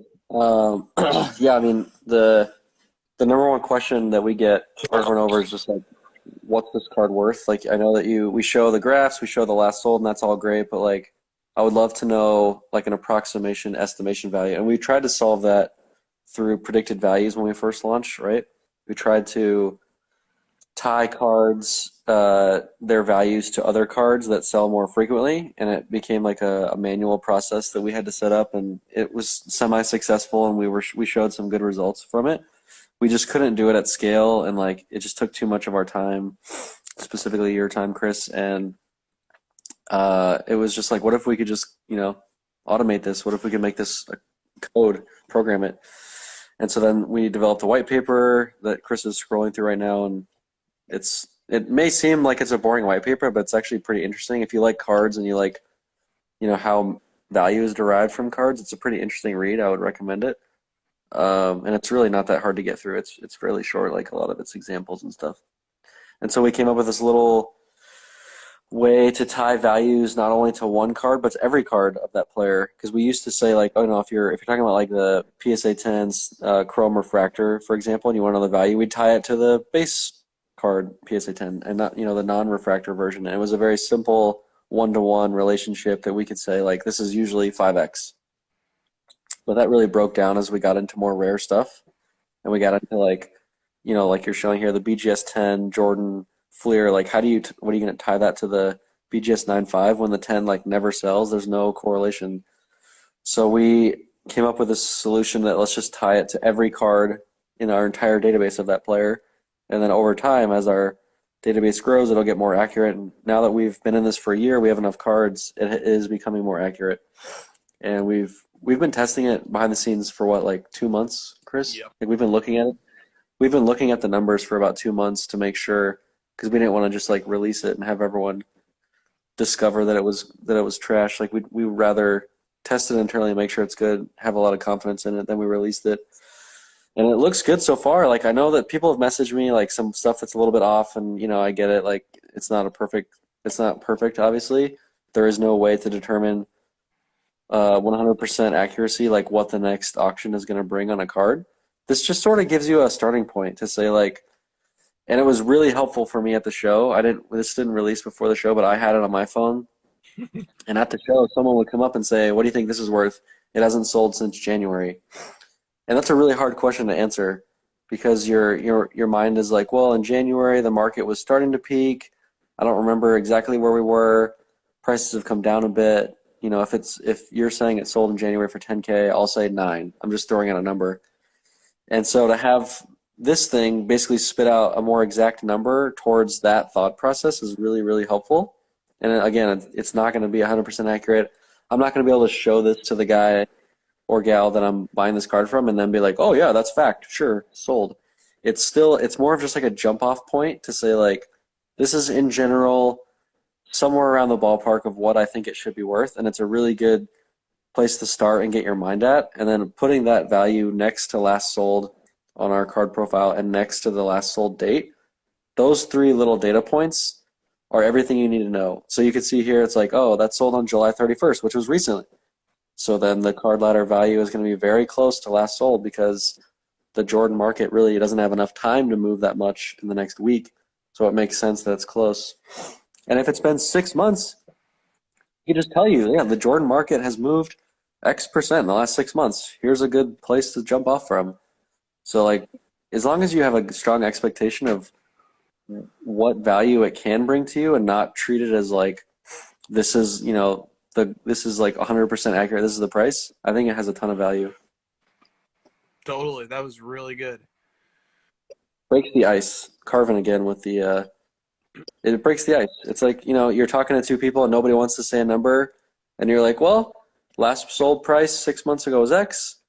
The MJ market has moved this since. Here's a good starting point. Well, let's start from this price. What do you think? Right? Exactly, dude. And if, we have over 13,000 cards in the database, but well, let me talk about one other thing first. So one statistic that we publish every day, so like the way you would get to the statistic, you go to dashboard and then just scroll down a little bit under daily sales recap. We publish this. This is CL value accuracy. And let me tell you exactly what this statistic is.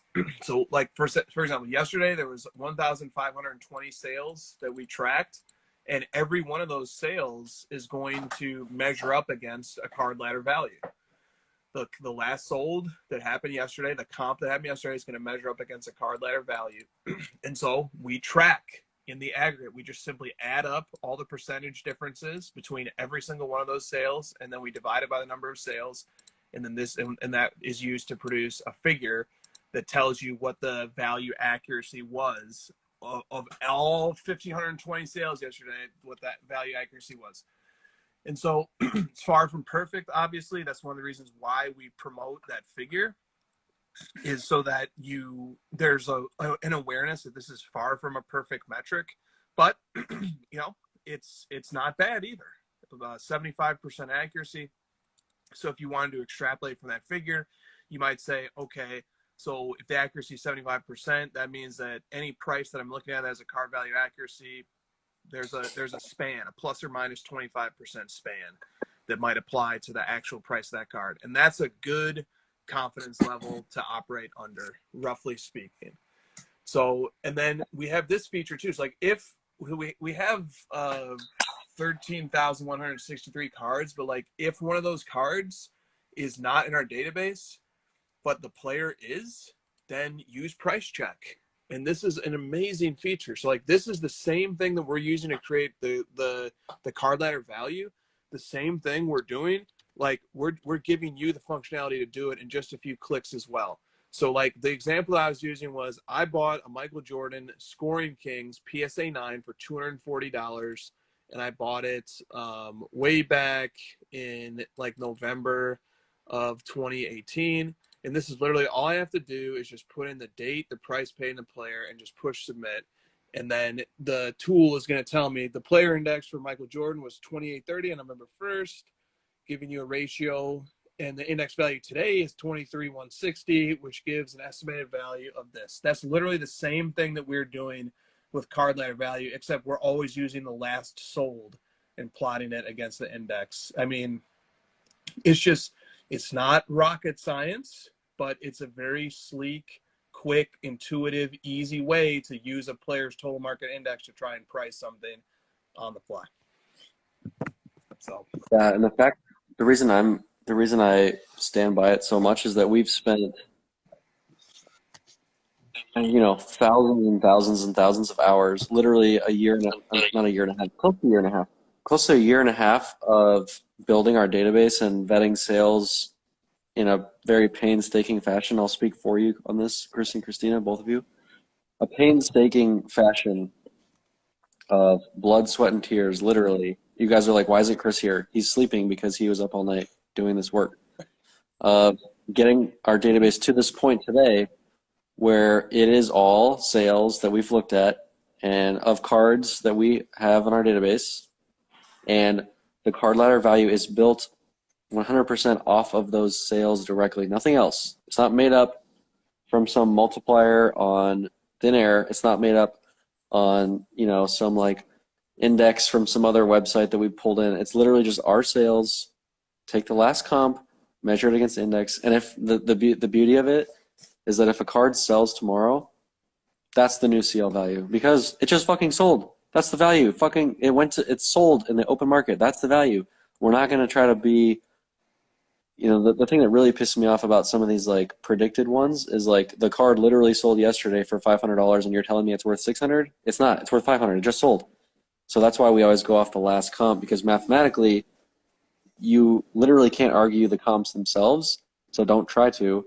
The further the comp gets away from today, the more hazy things get. Therefore, we're going to provide you a jump off point away from that haziness. Totally. Very well said. All right, we had a few questions on the feature. So Hawks and Habs PC says the card letter value is an interesting new feature. Can you go into some detail about this? We just did, I think. He said, one concern I have is some players will have more accurate pricing because they have more cards in their respective index. Looking forward to hearing you guys talk about this cool new feature. Thanks. I mean, I'll just briefly address that one and then give it over to Josh. But yeah, that's 100% correct. There's going to be, no matter what the scenario is, this is never going to be a perfect feature or perfect tool. And players who have fewer cards in their total market index, there is a likelihood that that index is going to be less accurate. There's definitely a likelihood of that.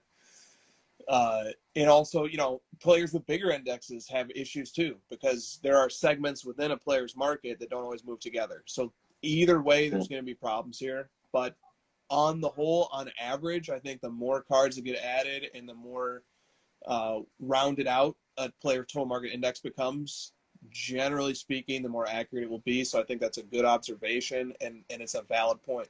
What do you have to say about that, Josh? Yeah, it's actually more, it's not about the number of cards, it's more about the mix of cards. Like if we have, for a certain player, we only have their base cards, it's going to be less accurate than for a player where we have a better mixture. Yep. Because the mixture is what normalizes it and makes it more accurate over time. So like because we have so many Michael Jordan, LeBron James, and Kobe and Mahomes and Brady cards, because we have so many of those, like on the whole, the numbers are just so great that it is going to be a pretty good mixture.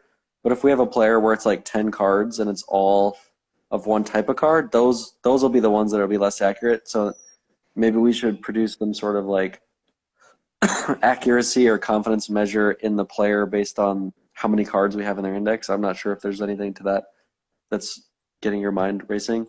The other thing I was going to add is I was going to say, I lost my train of thought.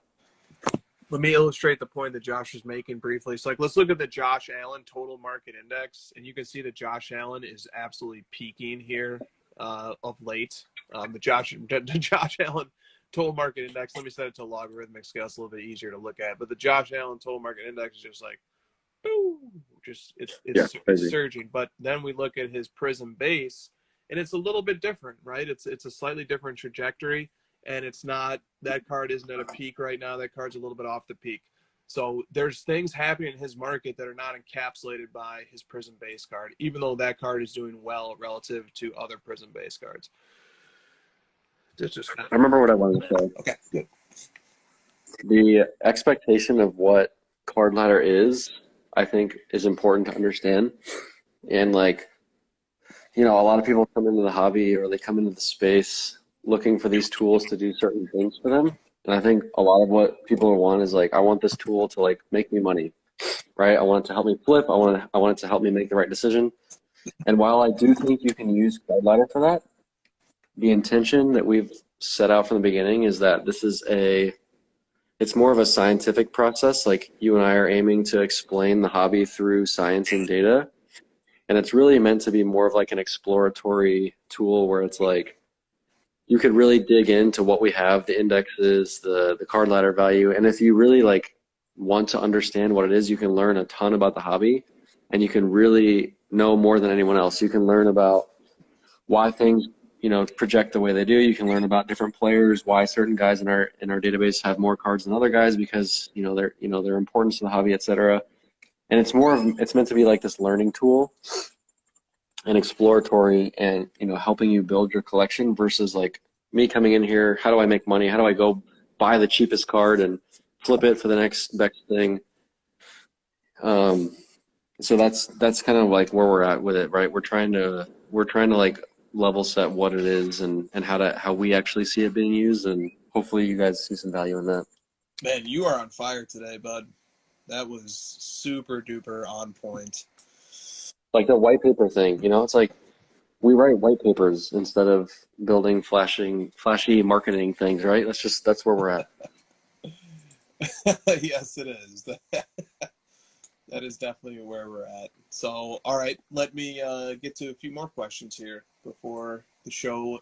Like, do you want to learn about COVID through Fox News and CBS and CNN, or do you want to learn about it through a scientific research paper? We are the scientific research paper on the actual causes and effects of COVID versus, 10 cases and, you know, whatever, like the catchy news media crap.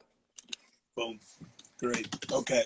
Drake's PC says, specific to the new pricing feature on Card Ladder, if a recent ending auction price is the true current market value of a card, but it differs from the current Card Ladder pricing, what should that tell us? Did the buyer over or underpay, or is it possible that the index doesn't have enough data yet to accurately predict the card of a particular player? So a couple things on this. First of all, I showed how we sort of map the average percentage accuracy every day, and that's going to be a useful tool in gauging, general questions about accuracy.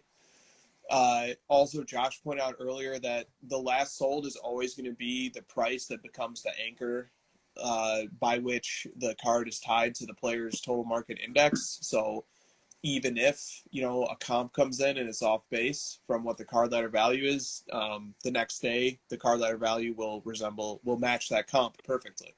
And then is the index moves, and if no more comps come in, then the assumption is made that the comp is going to stay tied to the index until another comp comes in. So I hope that gets to the heart of the question. And you sort of get to this point of like, did the buyer over or underpay, or is it possible that the index just didn't have enough data yet?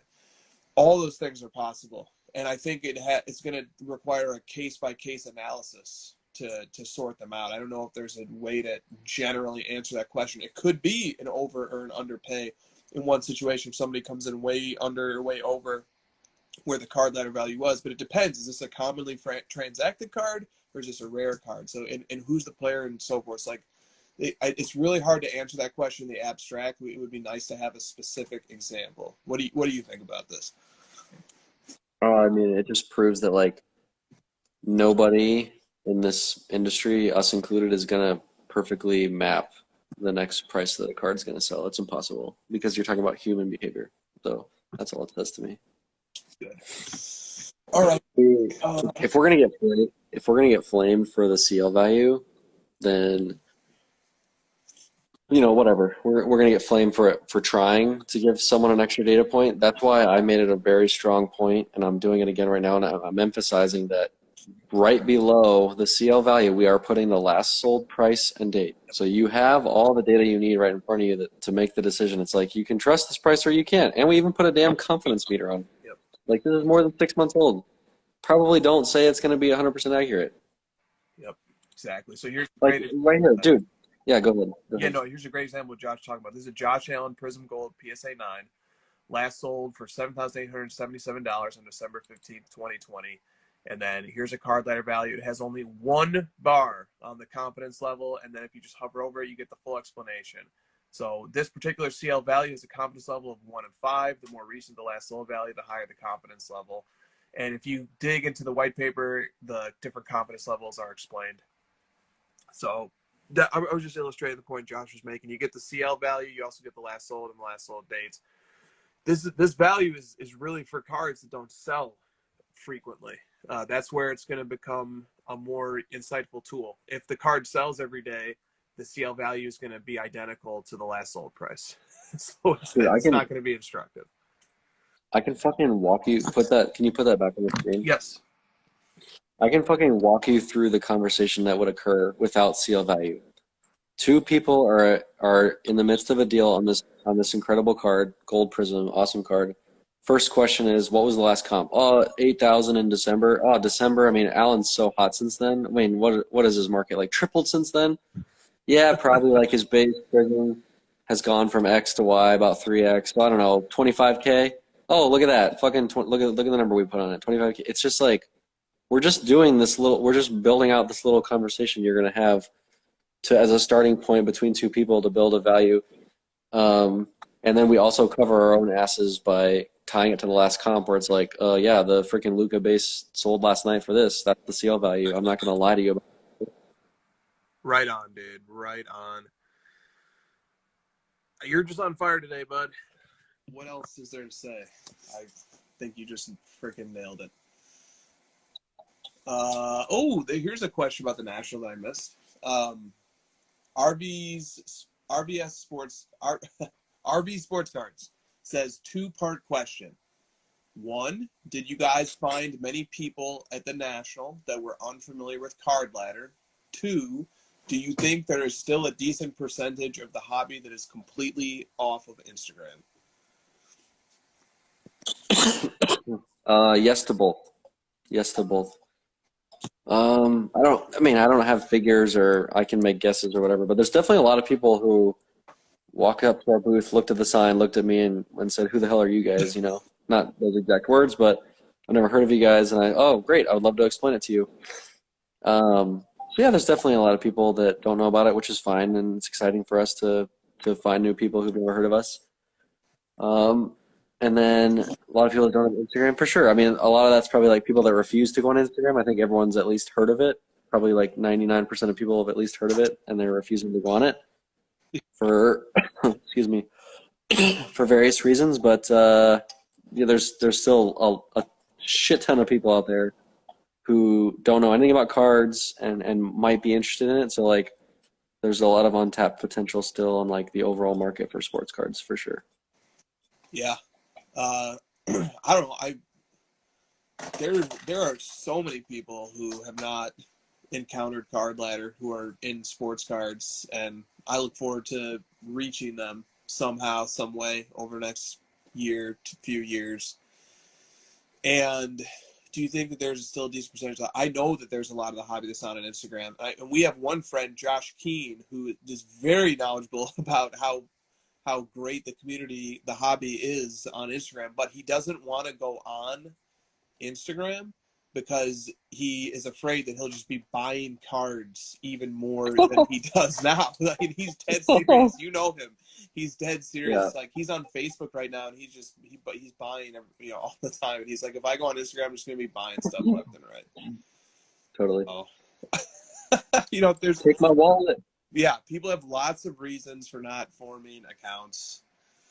What's up, Mr. Chow?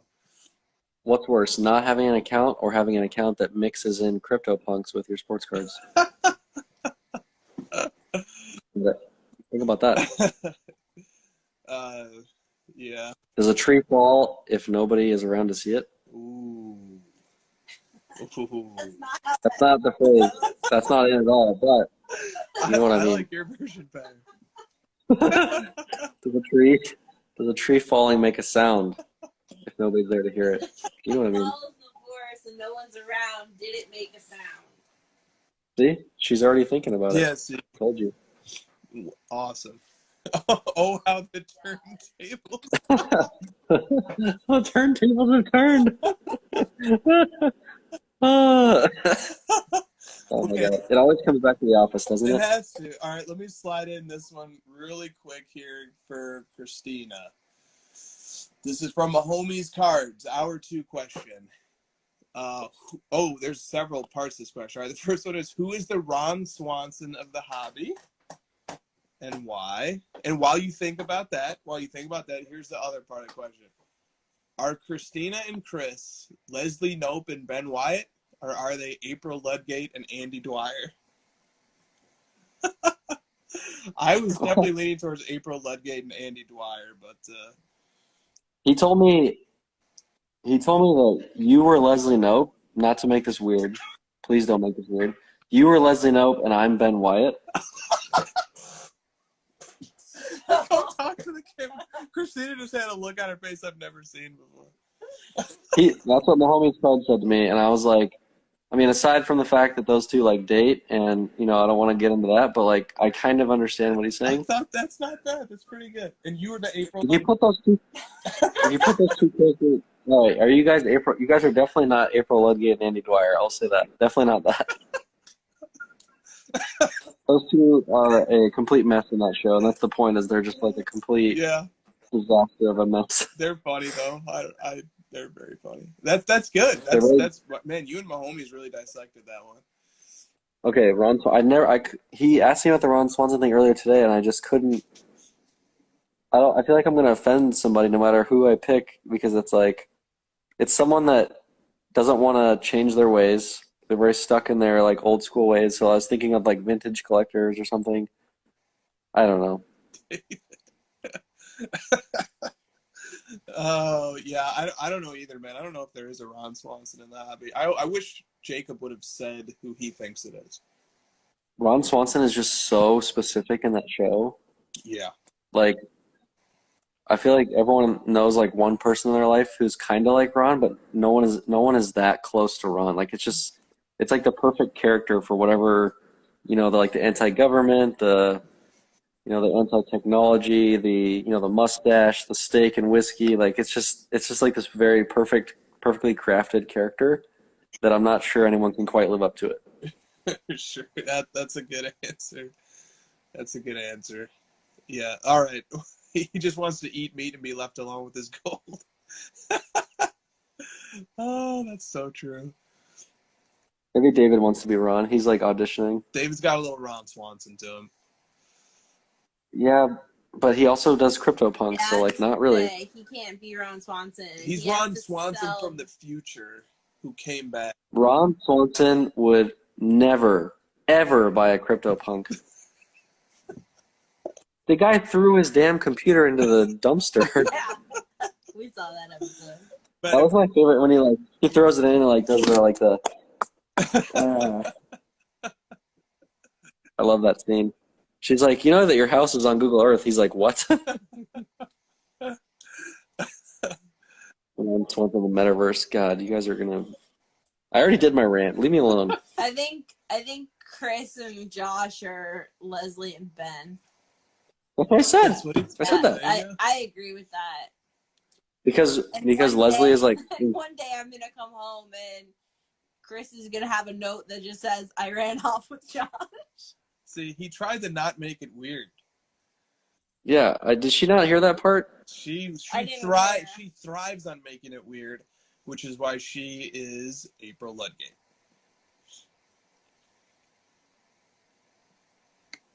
What about Tom? Tom is my favorite character. Tom is my favorite character on the show, so who's Tom? Dude, Tom is so obvious to me. Tom Haverford is Shayway Vlogs.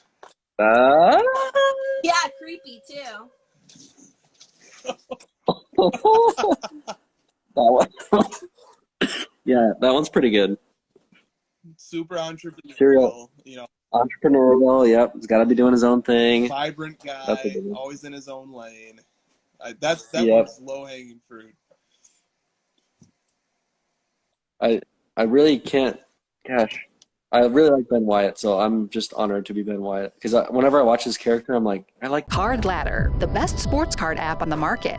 The future of sports cards is here. Card Ladder is the 21st century price guide and market analysis tool for sports cards. The best tools to help you track your cards. Watch the trends, stay informed, compare cards, and track the growth of your personal collection, all in one simple and intuitive platform. Join the innovators, not the imitators. The future is here. The future is now. Card Ladder.